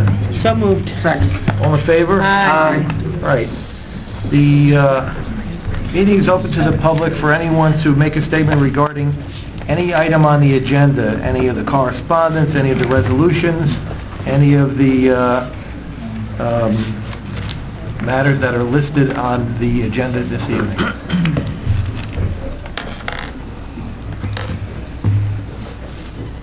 Can I have a motion to close to the public? So moved. Second. All in favor? Aye. All right, we have appointments and personnel changes, beginning with a change in hours for the Code Enforcement Officer, Arthur DeRosa, increasing his hourlies from 7 per week to 11 per week, effective December 3rd, 2014. So moved. Second. Any discussion? I would like to, can I make a discussion? Yes. Is there room for 15 hours? Can we increase that to 15? We can discuss that for next year in the 2015 budget. This is through the remainder of this year. That's all we have left is what's here? Okay. Thank you. I'll make a note and include that as part of the discussion. All right, any further discussion? All in favor? Aye. Any opposed, any abstain? Next is a increase for William Camera, Mechanic 1 in the Department of Public Works, from his current salary, $79,655, to $80,135, due to a longevity increase effective February 8, 2014. So moved. Second. All in favor? Aye. Any opposed, any abstain? This evening, we have a correspondence section of the agenda which lists various emails, notices, letters, and correspondence that is all available to be reviewed or copied or read by members of the public by contacting the municipal clerk. In addition, we have monthly reports that are now public record and are on file from the Library Board for December, the Historic Commission for October, and November. This evening we have liaison reports, beginning with Councilwoman Murphy, who presently is liaison to the Shade Tree Commission, the Library Board of Trustees, the Environmental Protection Commission, the Green Team, the Technology Committee, and New Milford Oradell Shared Services. Councilwoman Murphy. Thank you, Mayor. It's going to be brief. The Shade Tree has planted 66 shade trees and 21 park trees. They meet on Thursday, so I don't have anything further to add than that for them. We were in communication, though, about the tennis court trees, and we shall be having a discussion about what's planned once those come down. The library, we have 2 resignations, Pat Dalton and Janet Boyd, which they have been very instrumental in helping the library on the library board. I do have some suggestions for people that are willing to step in. I know I have one application from Maxine Rumsby. Yes. And we'll also, there's the superintendent's appointment, which our current person, Janet Boyd, has recommended to Dr. Bendove, Julie Rabinowitz. So I'm not sure if Dr. Bendove will be presenting her as someone to take over that position. All right. And we look forward to more people joining up with the Green Team and the Environmental Commission, and we're going to look at that in 2015. Thank you very much. Happy New Year and Merry Christmas to all. Next, we have Councilman Coppola, who is liaison to our Recreation Commission, the SCORE, Beautification Committee, Special Events, and Technology. Thank you, Mayor. Tomorrow night will be our Recreation Committee meeting, and senior citizens, we had a lengthy meeting and had Tom Sarlo, our town attorney, there with myself and Councilwoman Bastide to push forward or guide forward the upcoming elections for SCORE, and they had a chance at our open meeting to ask Town Council Tom Sarlo any kind of questions pertaining to legality and how to go about it, council to develop a board. And there was a lot of questions and arguing over who should. We're just trying to get a group of people together just to agree on who should be elected to be on the board. So we're having a mini election about the election, because there's warring factions between people in SCORE. So they can't come up with who should be on the board to just establish the bylaws to get to the election. So again, myself, Councilman Bastide, and Tom Solo went down there last week to help facilitate this, and I had some feedback today from part of SCORE saying that they have chosen their 5 people to meet to talk about bylaws, to talk about an election, but we don't know if that's going to be solidified or the true panel. Come tomorrow, I'll have more information on that. So that's that. Moving on, beautification. As you see, that they put up a lot of the holiday decor at the library, and they do a great job, and at the, of course, here at the town building, municipal building. So thank you so much for their hard work. Special events. Actually, we're meeting tomorrow morning, myself, Councilman Bastide, and Bobby Conway, about the future of special events, and if we're going to keep it as a committee or disband it or break it up into just per event, per 4th of July, or per except the smaller events that are having a committee. There's a feeling, at least, that might be a little bit of a people might have to be a little apprehensive about particularly joining up for a long term, but we feel possibly if we say, well, we just need you for this particular event, 4th of July, case in point, we might get more turnout for something like that versus having people step up to be committed to multi-year stint. And that is it. Those are my reports. Thank you. Councilwoman Bastide, SCORE, Historic Commission, Traffic and Safety, Special Events. Thank you, Mayor. Councilman Coppola has talked about senior citizens and special events, so I will leave my comments to Historic Commission and Traffic and Safety. Historic Commission, they have, as everyone knows, received a grant from the state to embark on a archiving project.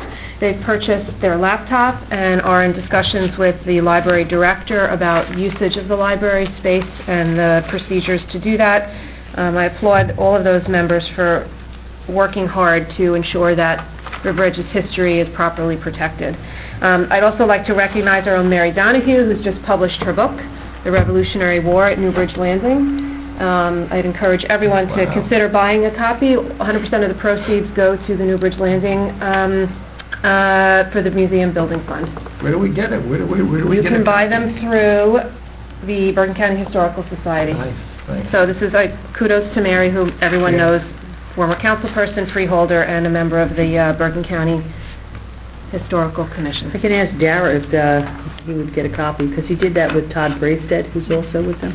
I know she's working closely to try to get into the schools and share the book with students in the River Edge schools.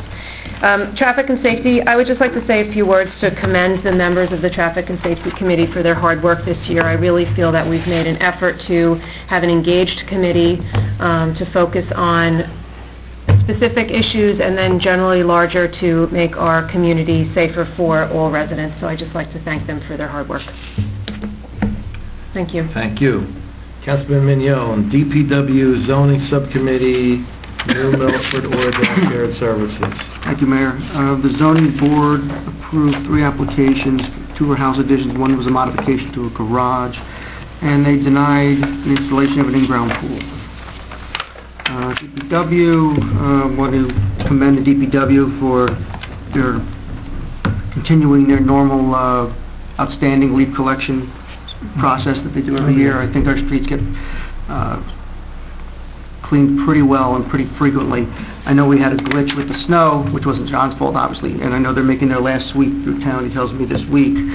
But from week to week, it's very rare where you see a lot of leaves on the ground along the streets. I know they do well in maintaining the parks, and I believe John said we're on par to collect about 4,000 or 4,200 cubic yards of leaves, which normally it's typical for a year. But it's about, think about it, 108,000 cubic feet of volume area of leaves. That's it's a lot of leaves, but they do a yeoman's job, and just want to commend them again for their good work. Thank you, Mayor. Thank you. Councilman Aquafreda, Construction Code Official Property Maintenance Planning, Technology, River Edge, and Riverdale Schools. Yep. Well, property maintenance, I had been in touch with Art DeRosa, and I would like to thank the council for increasing his hours, and as Kathleen mentioned beforehand, I think we will have to revisit that because Art is a special find, and he really uses every minute of every hour and then some to serve the town. There will be a planning board meeting on Thursday, finally. And schools meetings have been in conflicts with these meetings, so we will look to update you on relevant issues at future meetings. I'm done. Thank you, Councilman. Councilman Papaleo, Police Department, Fire and Fire Prevention, River Edge Alliance Against Alcohol and Drugs. Thank you, Mayor. One of the things the council asked me to do at our last meeting was to look into the situation with the lights that need to be replaced by PSE&G, lights that need to, the bulbs have gone out or there is some issue. So I spoke to the chief about this, and the chief did follow up, and I have a report from the chief that one of the issues has to do with the way PSE&G reports back to municipalities. They have a 2-week time frame from date of report to the lights being replaced. So I asked for a copy of the last report, and one of the things the chief told me was once a report is retrieved from the customer, which would be the River Edge Police Department, as we retrieve it, it is automatically deleted by PSE&G. Why? I don't know. They must have some sort of data issues. The police department was unaware of this feature and did not print out a report, but they did follow up, and they're currently in discussions with PSE&G, and some of the lights have been replaced and some have not. But I will continue to follow up on Can you just run, I didn't catch all of what you said. If you could run it by me one more time. So, go ahead. So in the police department, their new reporting system, Right. they generate an email to the police department on a regular basis about reported outages. When the police department goes and grabs that report, if they don't print it out, PSE&G automatically deletes it. I find that to be ridiculous, but PSE&G... So if we report 40 lights out, and then we go and check on the status... Well, it's not a check on the status. They'll generate a report after 2 weeks or on a monthly basis. Who do you say they? PSE&G. Oh, all right, so we report 40 lights out. A period of time goes by. PSE&G will print out a report back to the agency, the police department. Yes. And then it gets deleted from PSE&G's system. For some reason. This is their protocol. Seems ridiculous to me, but it is their report. Do they fix every light on the list before? Well, you get a report of what they fixed and what they might need to go back to. Say if it's a ballast or it's another issue with the light that maybe they didn't have the part, or maybe there's an issue, another issue. So they'll issue the report to our police department, and when our police department pulls it, they just assumed that they could go back to it, and they found out that PSE&G's protocol is that once you pull the report, you need to print it, and if you fail to print it, it's deleted from their system. So the police department has now realized that this is their protocol and is taking a more active and aggressive stance with PSE&G. But the lights have been reported and they are being repaired, but we can't say which ones. Okay. All right. Also, decorative lights, PSE&G will only repair those that are paid for by the town. Most of them are leased to private properties such as shopping centers or condo units. The chief has spoken to Mr. Costa about this, and he reports that he spoke to our own BA, Alan Negrian, and they're aware of this. He will also be meeting with our BA and Mr. Costa as a plan to get all lights relit, and he continues to work on this and assures me that the next time I speak to him about it, he'll have a better report or a more thorough report. I don't need to report to the council, but just to the public that the council continues to do interviews for sergeants. In the police department, we've done 9 interviews, and the process continues, and hopefully we will be promoting to sergeants, 3 sergeants, and then we will start looking at lieutenants. Fire department. Pumper number 1 was out, and I asked what had happened. The ladder truck was out, and I asked what was happening. I get regular updates from the chief of the fire department, who's also a Caridi. The slave steering gear was leaking. It was repaired, and the ladder truck is back in service. So they continue to maintain our equipment properly. There are now, I asked about the volunteer campaign. You might see that our fire department has been looking for new volunteers. The chief, Greg Caridi, has appointed 1 fire officer and 4 firefighters to be part of the new recruitment and retention committee, and they will function as a regular committee and will be reporting regularly to the chief. They're developing plans and concepts for new members so that we can bring our numbers, or hopefully bring our numbers back up. Tom, can I just stop you right there? If you can ask the chief or ask members of the department if they would wish to utilize the electronic bulletin board for the purpose of recruitment, all they have to do is ask. Okay, excellent. There were approximately 260 calls year-to-date. The fire department had members held training exercises on acquired structure on Berkeley Road. On 11/18, drills were also held at this location and 2 other dates prior to the structure being torn down, so that's an excellent training experience. River Edge Fire Department participated in the annual Wallington Fire Department Christmas Light Parade, and our antique won 2nd place, best appearance. Over 200 apparatuses have participated in this year's parade. River Edge Fire Department participated in the Borough Tree Lighting Ceremony, which we are very grateful for, by delivering Santa on our antique fire truck and hosting the Rec Commission's Hot Chocolate with Santa. And we want to thank the fire department for that. The fire department does a great job with that. River Edge Fire Department brought Santa around town on Sunday. I know I went outside and Santa gave me a candy cane, and assisted Santa with delivering a new puppy to a family's children on Manchester Road. I wish to extend, and so does the chief, best wishes for the officers and members of River Edge Fire Department, all residents during this time. And that's it, Mayor. Thank you. All right, thank you. Unfortunately, this evening I do not have a report from the River Edge Volunteer Ambulance Service, other than to say that they are a very worthwhile organization. They drive hundreds of miles every year and deal with providing emergency health services to residents in need. They transport them to the area's 4 main hospitals: Pascack Valley, Holy Name, Ridgewood, and Hackensack University Medical Center.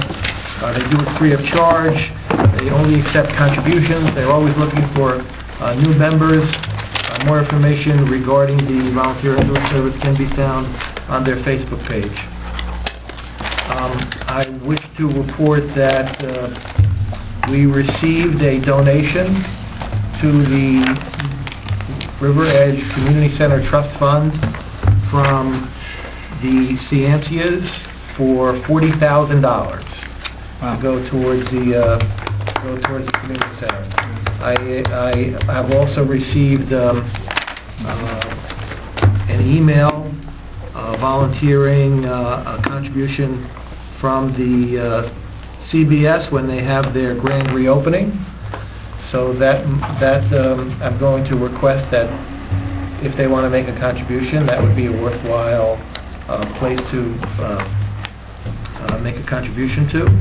I have to apologize to my council because I promised that I would have information regarding the community center assessment and opinion poll, and I have not yet completed that. So I will get that to them as soon as I'm able to, so that we can move forward with plans for rehabilitating the community center or building a new one.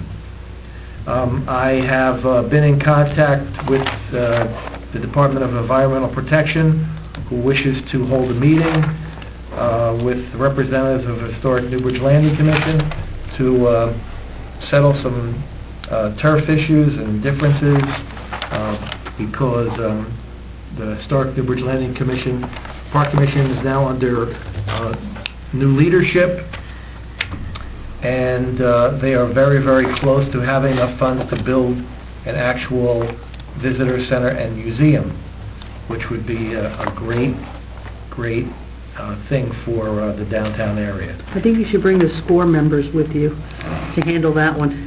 I think they'd be able to get things straight. Okay, and I want to thank all of the volunteers and organizations who helped with the successful holiday lighting. First on the list, of course, is the fire department and our DPW, Michelle Caridi from the Beautification Committee, for the great job that they did on the holiday tree. Bobby Conway, and last but certainly not least is Mr. Capola for providing us with music and a microphone and a competent DJ. Thank you. Who spun some great tunes. We don't have any ordinances on this evening for first or second reading. We have ordinances that are on by consent, beginning with, we have resolutions on by consent, beginning with Resolution 14-441, up to and including Resolution 14-457. Would any member of the governing body like to pull out for discussion amendment? Yes, I'd like to move to table 14-442, and then I would like to move to amend 14-446. Second. Move to table 14-442. Okay, is there there's a second on that? Any discussion? No. You want to explain your motion to table? Yes, as liaison to the police department, at our last council meeting, it was decided by majority vote that we would rescind the resolution for the forensic psychology for professional services to perform psychological exams for the promotion to the position of sergeant. However, the exams had been prior approved at an earlier council, and the chief had moved to have the candidates, some of the 9 candidates already went through the process. So for 2 reasons: one, since the process has already begun and is now 8 of the 9 are complete, and second, our council, Tom Sarlo, advises us, and I agree as a council member, that it would show an inconsistency if we did not complete the task, and we do not wish to. I don't think we wish to open ourselves up to a possible suit upon the completion of the promotion process. Okay, thank you. All in favor? Aye. Any opposed? Any abstained? Abstain. 1 abstention. Mayor, I'd like to move to amend 14-446. If the VA could just assist me on the language that he's looking for the amendment. This would be to allow 75% down payment in order for the borough to experience a benefit of approximately $17,000 in the purchase. Is that sufficient? The borough will take advantage of the 75% down payment, as you described it, upon issuance of the purchase order. So I'd like to move that. All right, so there's an amendment, there's a motion to amend 14-446 regarding the purchase of the pumper to include the 75% down payment. Second. And there's a second. Any further discussion? All in favor? Aye. Any opposed, any abstained? All right, Now, do we need to move the amended resolution, or is it... No, it would pass with the amendment. Right. Pass with the amendment. All right. How about, let's have a motion by consent for 14-441. I want to fill out another one. Go ahead. 14443. 14443, Premier Product Development. Oh, Cherry Blossom Park. Yep. Okay. That's going to be a separate vote? Separate vote, yes. All right. Is there a motion for, that is the resolution regarding the planning services, the design services for Cherry Blossom Park, for Mr. Miller, I think he is. Mr. Miller's firm. Is there a motion? So moved. Is there a second? Second. A motion and a second. Any discussion? No discussion. Roll call. Wait, can you give us the roll, what we're voting on? This is approximately $12,000. This is to accept this as it is, right? For 12G. Right. Yeah, I think 12 to he play- just to wanted to... He just wanted it pulled out, right? Yeah, that's Yeah. it. Okay, we're so we just- can vote on this right now separately? We're having a roll call. Okay. That's why I asked for discussion. No. Okay. Councilwoman Murphy? Yes. Councilman DePaul? No. Councilwoman Steve? Yes. Councilman Young? No, $12,300 could be better spent elsewhere. Councilman Fraser? Yes. Councilman Papalato? Yes. All right, the resolution is adopted.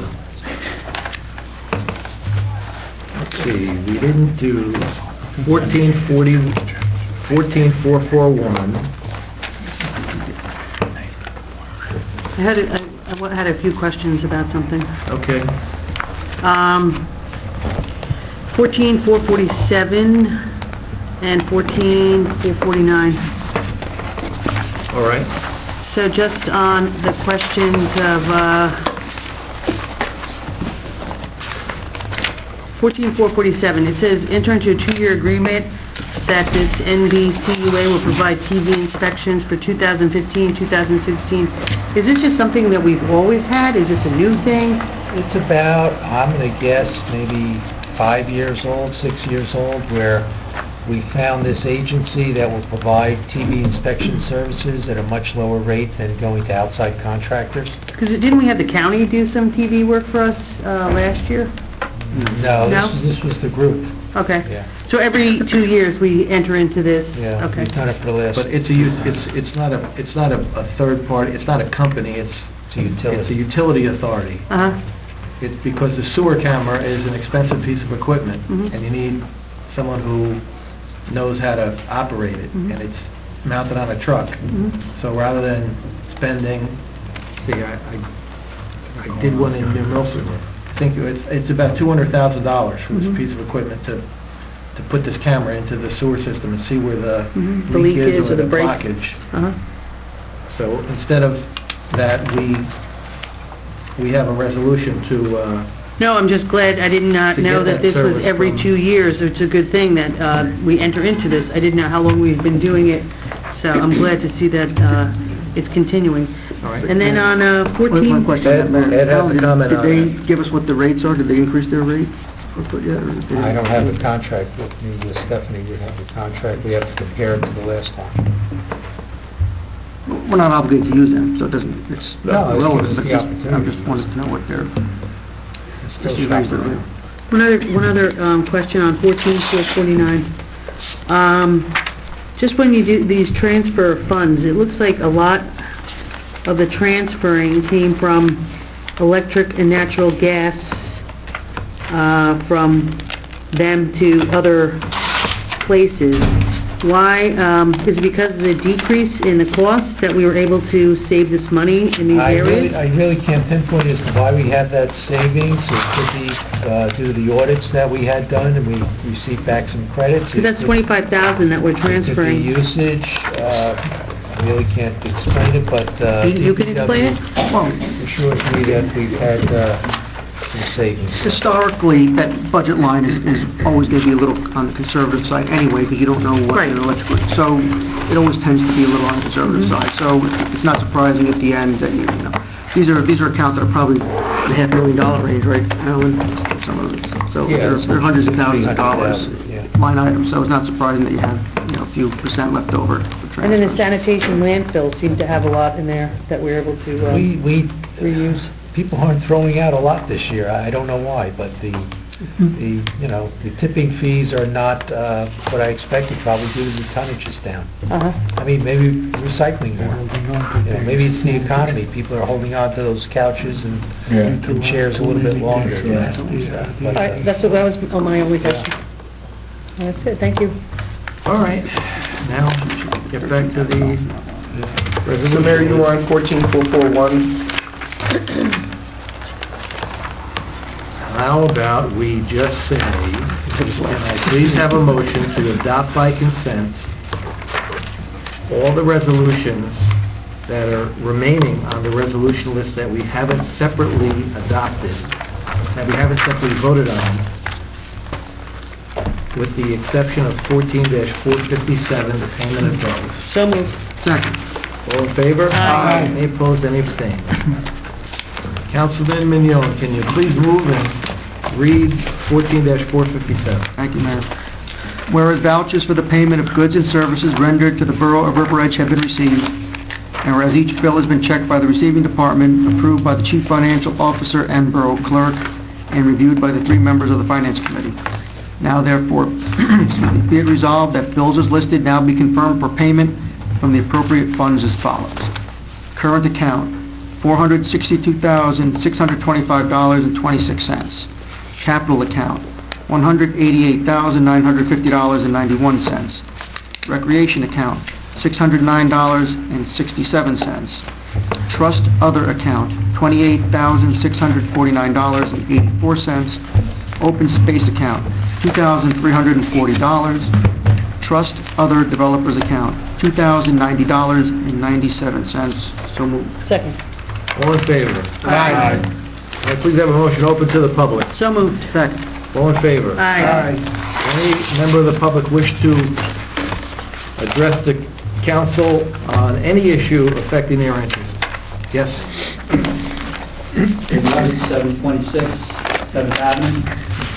I was here at the last meeting, I spoke about the tree in front of my house. I just thought I'd come down and let you know the story's done. Thanks for your help. I know you're all very busy, listening to your agenda the last couple of times. I know you were out, you were out looking for the tree. I don't know if you guys did or not, but maybe you probably did. Sure. But the tree was down by Friday. You know what happened? As you were on your feet, Councilwoman Murphy was sending a communication to Liz Stewart from the Shade Tree. She contacted you Tuesday then? Yeah, they were there Tuesday, Yeah. put the door tag up. Yep. So, It had to come down. you had to, we're sorry you had to come down here to get action that probably should have happened a year ago, or if not more. But Well, when point you is came now down, corrected. and you made your case, and Councilwoman Murphy, if you want to ask somebody to do something, you ask her. That's it. Because I just wanted to come she'll down, get thank you, done. consideration and your help. All right? Thank you for Have a good showing holiday. up. Happy holiday. Thank you. Thank you for waiting to say that. Well, have to wait for the public meeting. Thank you, guys. Appreciate you staying. Good night. Holiday. You too. Good night. I had to give you props because I saw you over there like this. You try to get it done. Get her done. Anybody else? Mr. Grasso. Hey, Lou. Good evening, Mayor and Council. Good evening, Mr. Grasso. Mr. Grasso, when we go back into our work session under new business, I was going to introduce your communication to the borough, but since you have the floor, why don't you tell us about your proposed amendment to the part of the zoning ordinance? Okay. Listen, I have a copy of the email that I sent everyone, if they would like it now, for them easier. No, we read it. Okay.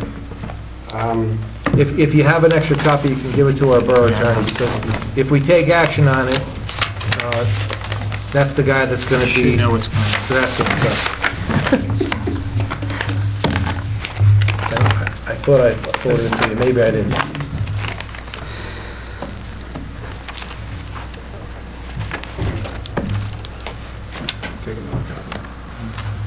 All right, so Lou, go ahead, you have the floor. Why does this one particular portion of the land use law interest you? Okay. My reasoning behind it, it's stated in there, there's the ordinances that are in Hasbrook Heights were the ones that I wanted to replace with the River Edge current ordinance. It involves termination of the non-conforming use, non-conforming structure.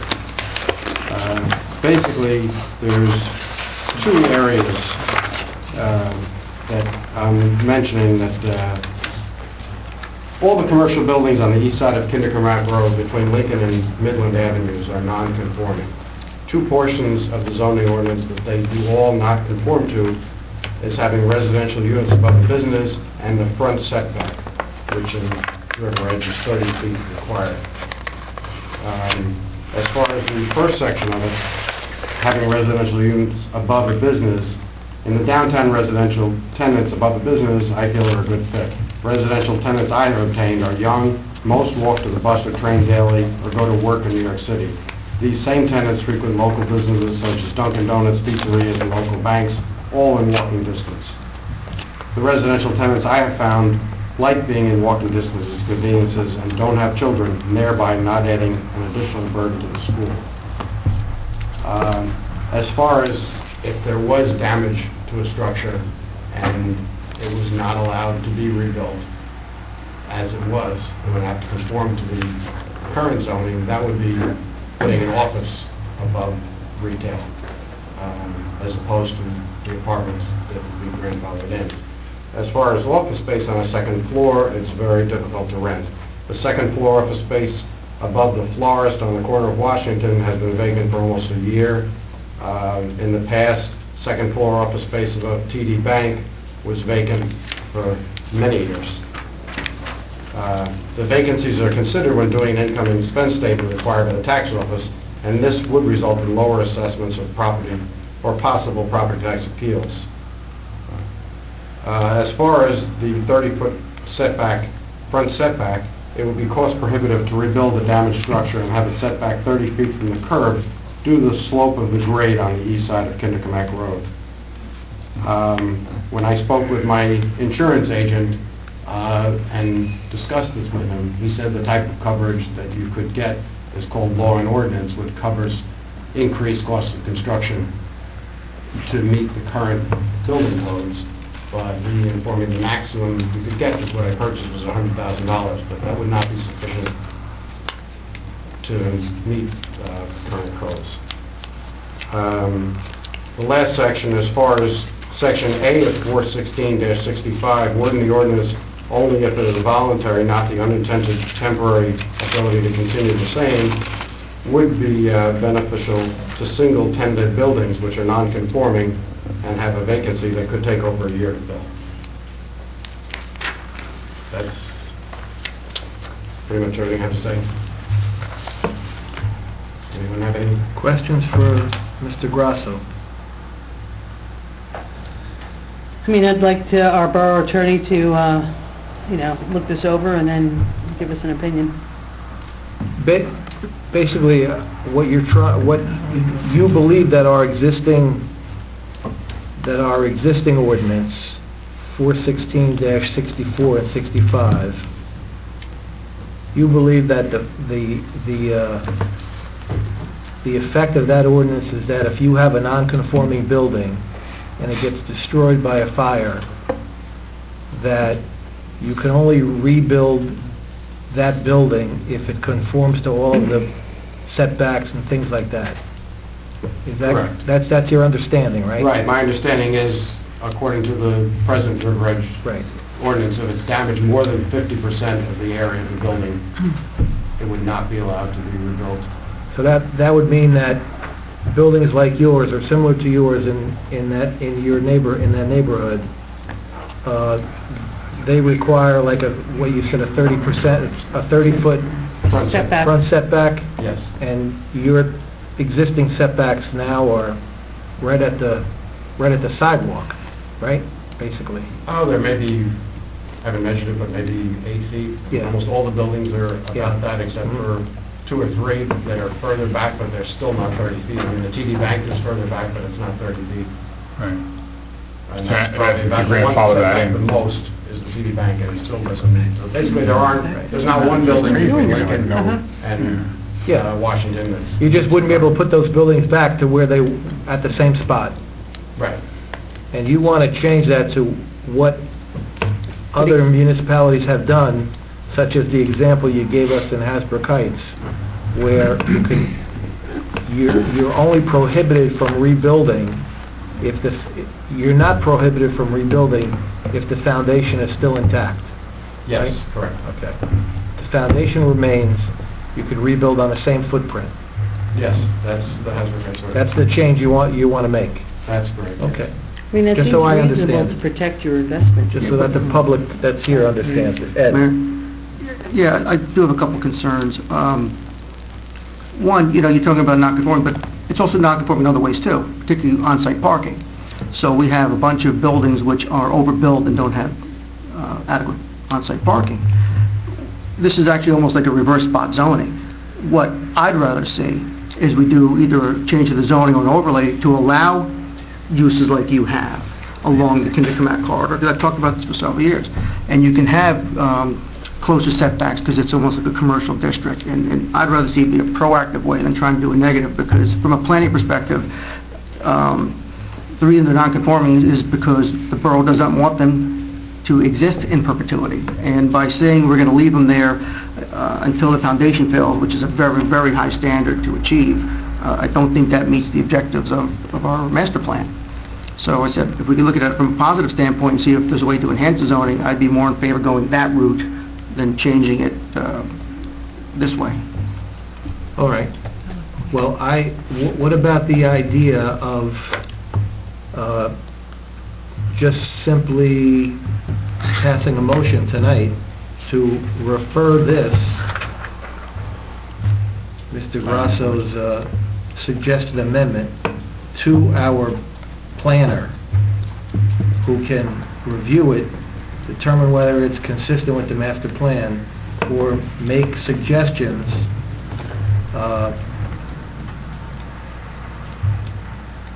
or make appropriate suggestions. I mean, I think what Ed has mentioned is a valid consideration. Yeah. So I would like that to be included, his point, and Well, have that on the table as well. Ed was talking from a planning point of view, so we have a planner. Yeah, but hopefully that, We should give it We to the can put planner. that We should in give there it as well. to the planner and have our planner look at it. So I'd make a motion to do that. That's fine. Motion a second. Any further discussion? Because I think Ed had a good suggestion. But I'm also concerned, do we have any money out in a budget to have a planner spend time on this?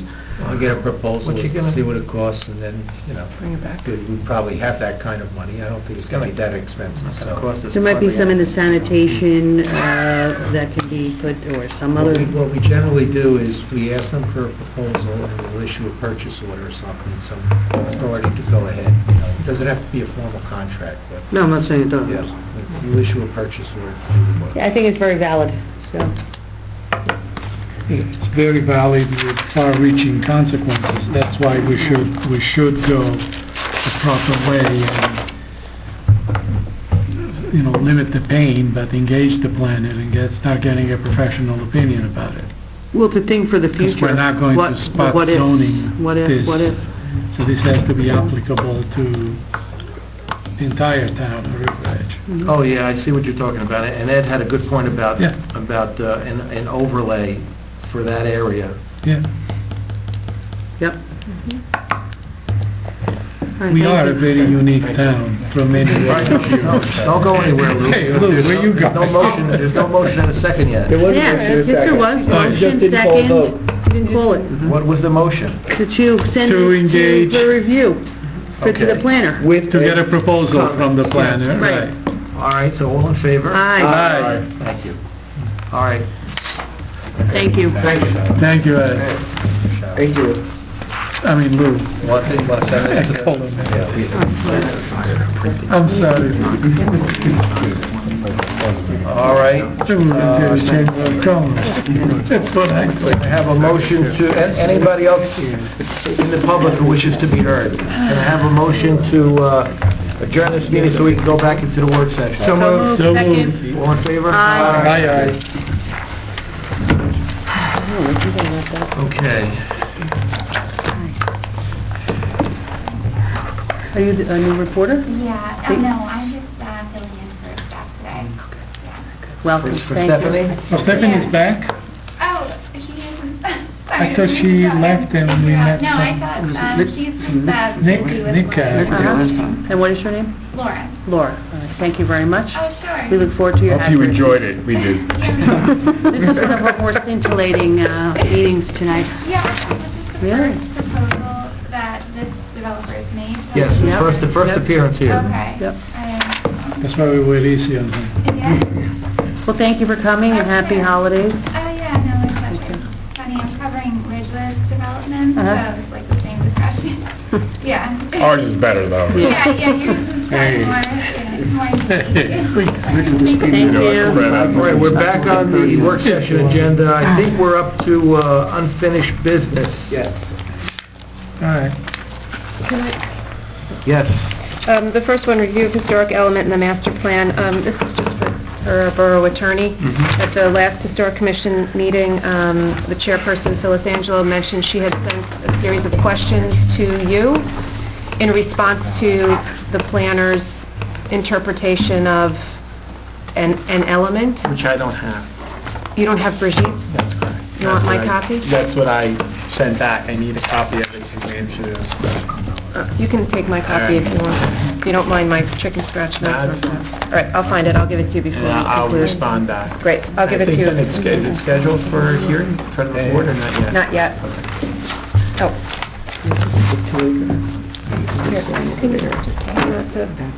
Don't ignore my chicken scratch on the top. Wow, I didn't even get this.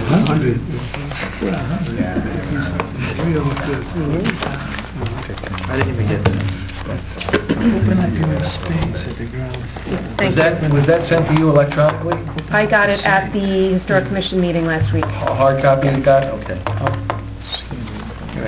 All right, next is capital list, Grove Street.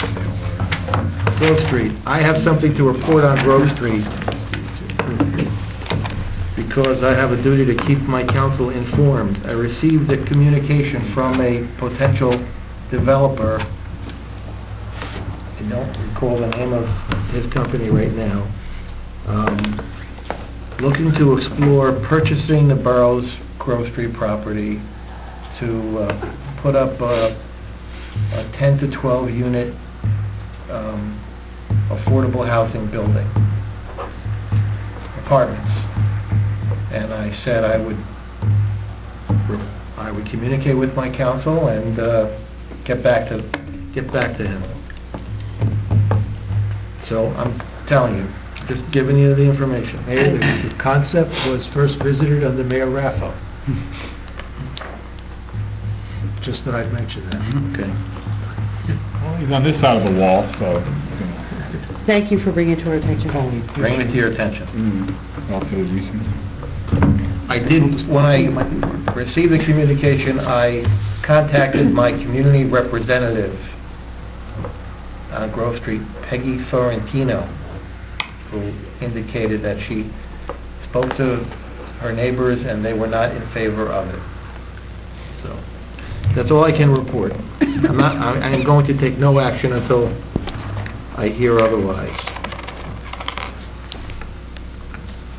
I'm still smarting from Park Avenue for a couple of duplexes. Let it go, as they say in prison. Next is the HVAC.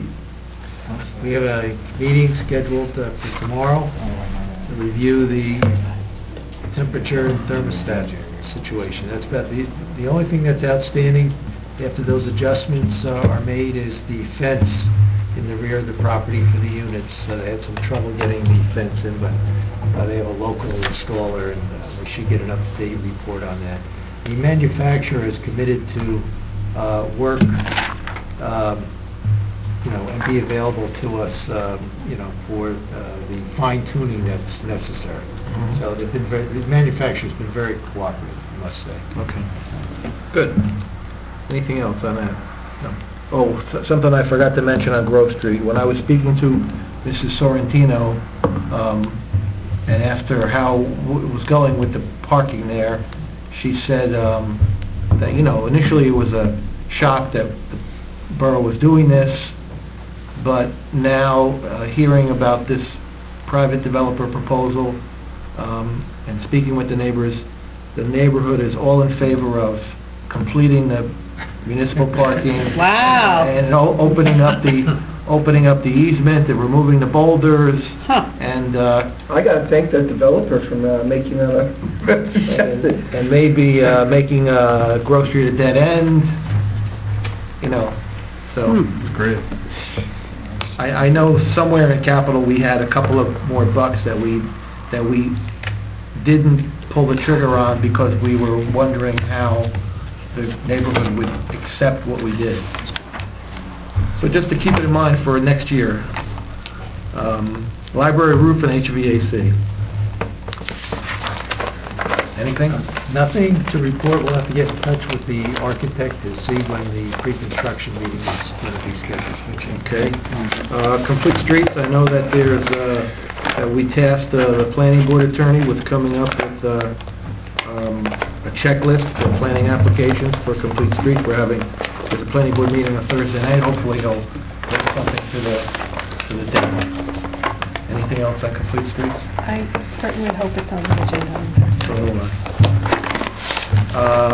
The River Edge Senior Community Center, I reported on the recent donation, and again, I have to apologize for not getting everybody a report on the public opinion poll and assessment, but I will get it done. Townwide communications and notifications, we did have some conversation about that. If anybody wants to discuss it more, I know that Technology Committee is looking at it. I think we'll start fresh in the new year.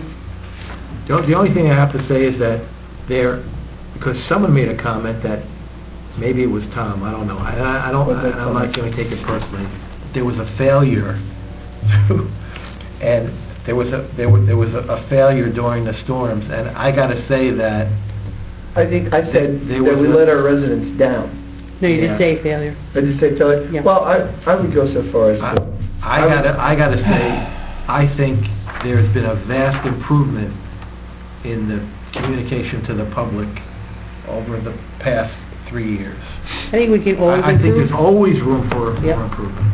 Yeah, I didn't say that I thought we continue to fail, but I do think that we disappoint our residents, and that we do have to have at least a clear chain of command, because, I know from our conversations with the chief and with others, and especially, the comment that, well, my Nixle officer is not in right now. I would like it so that if the council or the mayor or if the chief felt that there was a need for something to go out, that there would be a clear way to make sure that did go out, and it could go out and at any time of the day or night, regardless of who's on duty, because that was where we had left off, and that's part of my concern. I think, and it's a really good concern that I think needs to be addressed in the budget, because without allocating additional money for communication, we're just going to be left with, the chief looking at communication from, blinders, that it has to be law enforcement, it can't be outside the box, and then our OEM coordinator looking at it as, unless it's in an OEM issue, it can't go out of the box. So we need to allocate money for communications to cover all the gray areas, the public events and things like that. Sandy, I would just add that I think we should get the department heads together in the new year and tell them what our expectations are, because right now it's like you were saying, the chief, the OEM, whatever, the ball just gets dropped. You're like, please, can you just send out about a street closing, or You know, the Nixle, we have to look into the pricing of that. Yeah. You know, just that the ball doesn't get dropped. Yeah, I agree. I think everybody... That's my point, On actually. the same page. Can I just say Ellen, one yes. thing? Alan was kind enough to send the link to the league website, and I would just encourage everyone to take a look at the documentation that was presented as part of this Facebook, Twitter communication seminar, because it did give a lot of interesting suggestions, ideas, and practices that I think maybe the Technology Committee could look at in advance of those meetings. Okay. Generator fire company number 2. Mayor, it's one of those things that I work on and really don't bring to the council's attention all the time, but there was a 2-hour seminar about 6 months ago that Tom Smith and I attended on how to fill out the FEMA application for the $50,000 allocation that we have. I've been working on and off on this application. I'm about 80% done, and I have an appointment with the FEMA representative on Thursday who's going to come here, and we're going to sit down with the application, and he's going to review it, and he's going to guide me as to the corrections I need to make in order to get the application through the FEMA bureaucracy so that we can get a hold of the $50,000.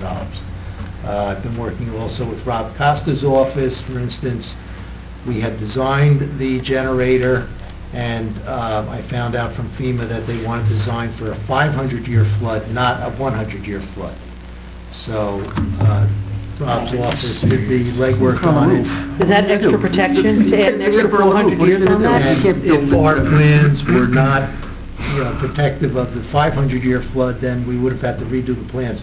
But they were designed with that in mind, so now I can provide that assurance to FEMA. So, believe me, there's a lot of hoops that I have to jump through that I don't bring it to the council's attention because you have... We probably won't be around for the bigger issues 500-year to deal flood with. anyway. So, There's nobody in that building if there's a 500-year flood. but I hope to get this into FEMA. There is a deadline of January 31st to get this application in, so that's why I have this meeting. I want to get the other things done on it and get it down to them for get through. So, Well, thank you for that, Alan.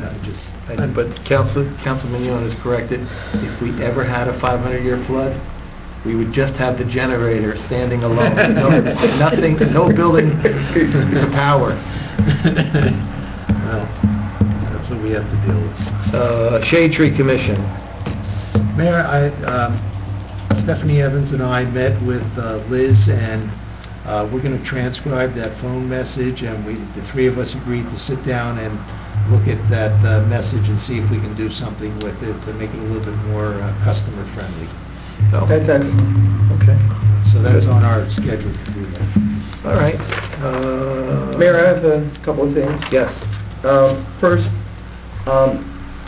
Alan, I thought we were going to get a link or something about training. Do we have training we need to do online? Yes, I've written to the JIF, and they're going to provide that to us in the near future. Okay, so I didn't miss it. No, don't worry, I'll be listening in on every Okay. work session until we get it all done. I would like to, we received from our clerk, Stephanie Evans, the recycling flyer. It was dated on the 5th. I assume it has not yet gone out. No, excuse me. Under my direction, because I want to get this out, I felt that mayor and council needed notice of what was going out, but I've asked DPW to get that out. So it's already done deal? Well, Tom said it wasn't. I spoke to him earlier. He said it wasn't. See, my concern is this. This is the concern I wanted to bring to council. I don't know that the way it's written, it's clear to the residents that we're reducing what can be recycled. I mean, it says that, but I'm concerned that this isn't noticed enough, that this fulfills our obligation, but it doesn't necessarily It may be inform the the first public. thing we do in a long list of things, depending on how many bad loads we get. But I wanted to get us started with something out there so that the residents were on some sort of a notice that, we have an issue here. So if you want to do an article with the town, the newspaper, if you want to do other postings and try and get the word out some other, that's fine. But I really wanted to get something out. I really didn't mean for it to be redesigned by the council at this point. You know, I really just wanted to get something out. Who designed this, Alan? Well, wait, let me still... All right. I want to show you a second concern I had. Okay. The other concern I had was, one of the things I've come to realize, being on the council over the last 3 years, is that recycling saves us a tremendous amount of money. Tipping fees and what we sometimes get back, depending on what company we're working with, in credit or cash from recycling. And I think that, you know, in future updates or in future communications, either way, that it's important that we kind of spell that out to the public. Because I think there are some people, I believe there are some people, that are not into recycling. They just think, well, you know, I can't be bothered. That's for Greenpeace. But these same people, when they recognize that it does help us with our tax situation to some degree, would be more inclined to do that. And you know, it's not on the update that we send that, you know, there is a tax benefit to recycling. There's a less tippage, and there's also what we get back due to recycling. And I think that, you know, Alan, I understand your position. I'm not questioning, you know, your desire to get it out, but I would have liked to have redesigned it. But if we can't redesign it, then I think in the future we need to include that in some fashion so that people recognize it's not just about taking care of the environment. It's also good for the overall financial health of the borough. So that's just what I wanted to share. Alan, who designed this thing? Public Works Department designed it. Because when I showed it to John, he said, I never saw this before. I said, did you guys do this? He said, I don't know. Came out of his office. If he didn't see it, then... It was, Lisa Haspin is the recycling coordinator, so... Okay, but, you know, he's there. You would think that maybe he would have seen it. He said he didn't. I just don't think that it will catch the people's attention to get them to adhere Well, there's to other this. things to do. We have a borough website, we have an electronic bulletin board. Is this being mailed to We can people? send out Is that how it's can gonna be send done? out a trifold and... We can send out a nixle. Is this what's now it's being not a mailed trifold. from the green team? We should try to go through the schools, man. Well, I know we go put to it the up on the schools too. website, Let right? the schools know. The schools can send stuff home. Because All you have to say on the borough website, just have a banner or the sign outside a banner that says "New Recycling Rules." See website, you know, and you go on the website and you can read all the fine Yeah, a lot of print. people don't go on the website. They don't use computers. This is being mailed along with something from the green team that we, our Green calendar. Team is doing a separate mailing on a map. Mhm. There's no, They're, you know, I just think if this was more compelling, maybe people would actually look at it instead of crumple it up and throw in the garbage. It's at the end, it's not going to matter, because what they're not recycling is going to go into the garbage, and we're going to pay the tipping fees anyway. So at the end of the day, it's not saving us any money. No, but not only just economically, but, you know, environmentally. Recycling, we are getting to the point where we're lucky we're breaking even. We're probably going to be losing money if those rates I'm not stay as talking low as about they money, were. I'm just talking about environmental, about keeping some certain plastics out of the regular Yes, garbage. but those plastics are not going to a landfill, so I don't know if that's good for the environment either. So, Those plastics are minuscule that they're not accepting. It's really the plastic bags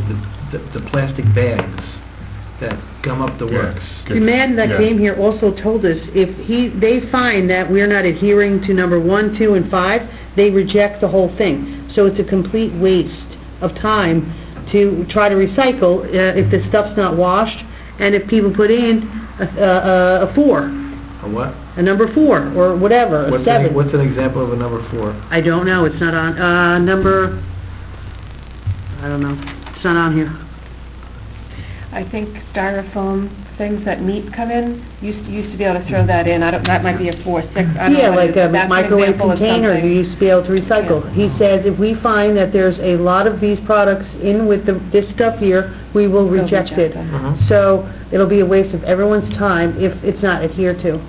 So like you're saying, or whatever, money-wise, it'll be just a complete waste of time if we don't make it, number one priority for people to get educated. Well, the first guys that have to get educated are the guys in our DPW. Because if the stuff is in a plastic garbage bag, they just take the garbage bag and throw it in the machine. If everything was loose, like it's supposed to be now, and they open up your can and they see styrofoam meat trays there, they should just close the can and go to the next house. And then when those people call up and say, "Why wasn't my recycling picked up?" then there'd be a chance for a learning opportunity. So we're going to have our DPW guys... Where the DPW would say, "Well, you put meat trays in your recycling, and they're not allowed." But we will have to have them also then educated that this is what you're to do. I don't know how the resident learns. Otherwise, they'll be calling up saying, "Look, these people did not pick my stuff up," and they won't know that it was because of a meat tray. I'll get those calls, just like I get the calls about your grass, you put your garbage can out too early and your grass wasn't cut. I mean, we need to have a whole educational program for everyone to just get on board. Yes. Starts with not putting your recycling in a plastic bag. I've never done that, and I don't know if anyone that does, because that is wrong. I did it for years. They would take a ShopRite bag and dump the whole thing in? I see it around town. That's completely wrong. All right, thank you. All right. Anything else? Yep, Mayor. Sorry. I don't know if everybody got late last week. I put a memo together and some examples. The council had asked for a bullet point report of what the Traffic and Safety Committee had verbally. Did you get that? Yep. Okay, I wanted to ask if we could place that on a future agenda for discussion, maybe in the January meeting? Yes. Upcoming January meeting. Feel free to let me know if you have any questions in advance. The other thing is I wanted to raise the possibility that Mayor, you would sign on to this letter supporting funding of the Transportation Trust Fund that we received from the League of Municipalities.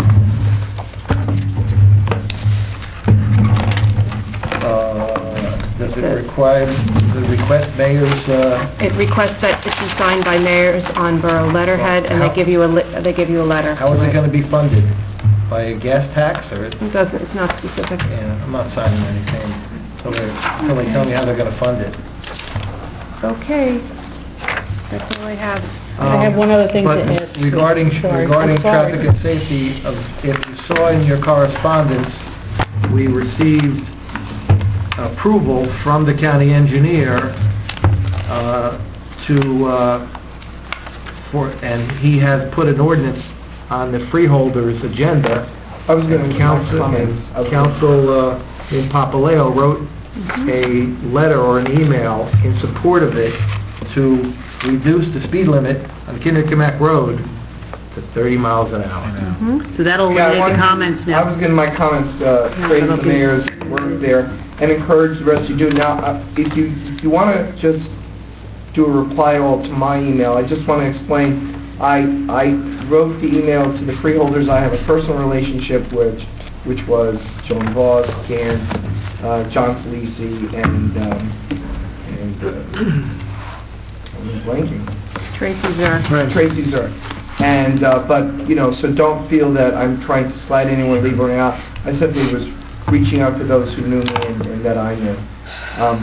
But I think, this is a good thing for the town,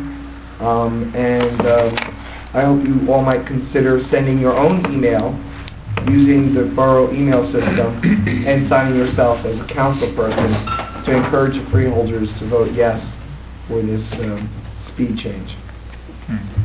Great. I had one other comment, Mayor, sorry. I just want to make everyone aware, and especially the public, that in District 7 during this past election, there was an error with the counting of the voting machines, so that there are new vote count totals, and I'll like to read those now. But can you tell us what the old vote was? Let me see. If someone can do subtraction quickly, I'll tell you. Paolo Chilia, he received 136 votes, which was an increase of plus 34. Daisy Ortiz Berger received 158 votes, which was a plus 14. Thomas Papaleo received 199 votes, which was an addition of 89 votes. And Kathleen Murphy received 200 votes, which was an increase of 92. So somehow during the tabulation of those results, there was a huge amount of votes uncounted. We have requested a meeting with the Board of Elections, the chairperson, and to see what went wrong, because had someone not brought this to our attention, we would not have thought otherwise that there was something inaccurate. So I'd like to just put that on record that Thomas and I each almost received an extra 100 votes from District 7. This was an error with the machines? The machines Well, count, we or don't you know. We don't know. We know that... They didn't count both machines. We know that's what the answer is? Well, if you look at the vote tallies, Cory Booker got like... It was like 225, He got like 215, 189. And if you compare Cory Booker's votes against the council votes in every district, they're very close, within a few votes of each other. So if Cory Booker got 225, it's, you know, and he's a Democrat. Kathleen was, you know, shadowing that in the numbers. Kathleen and Tom were shadowing that.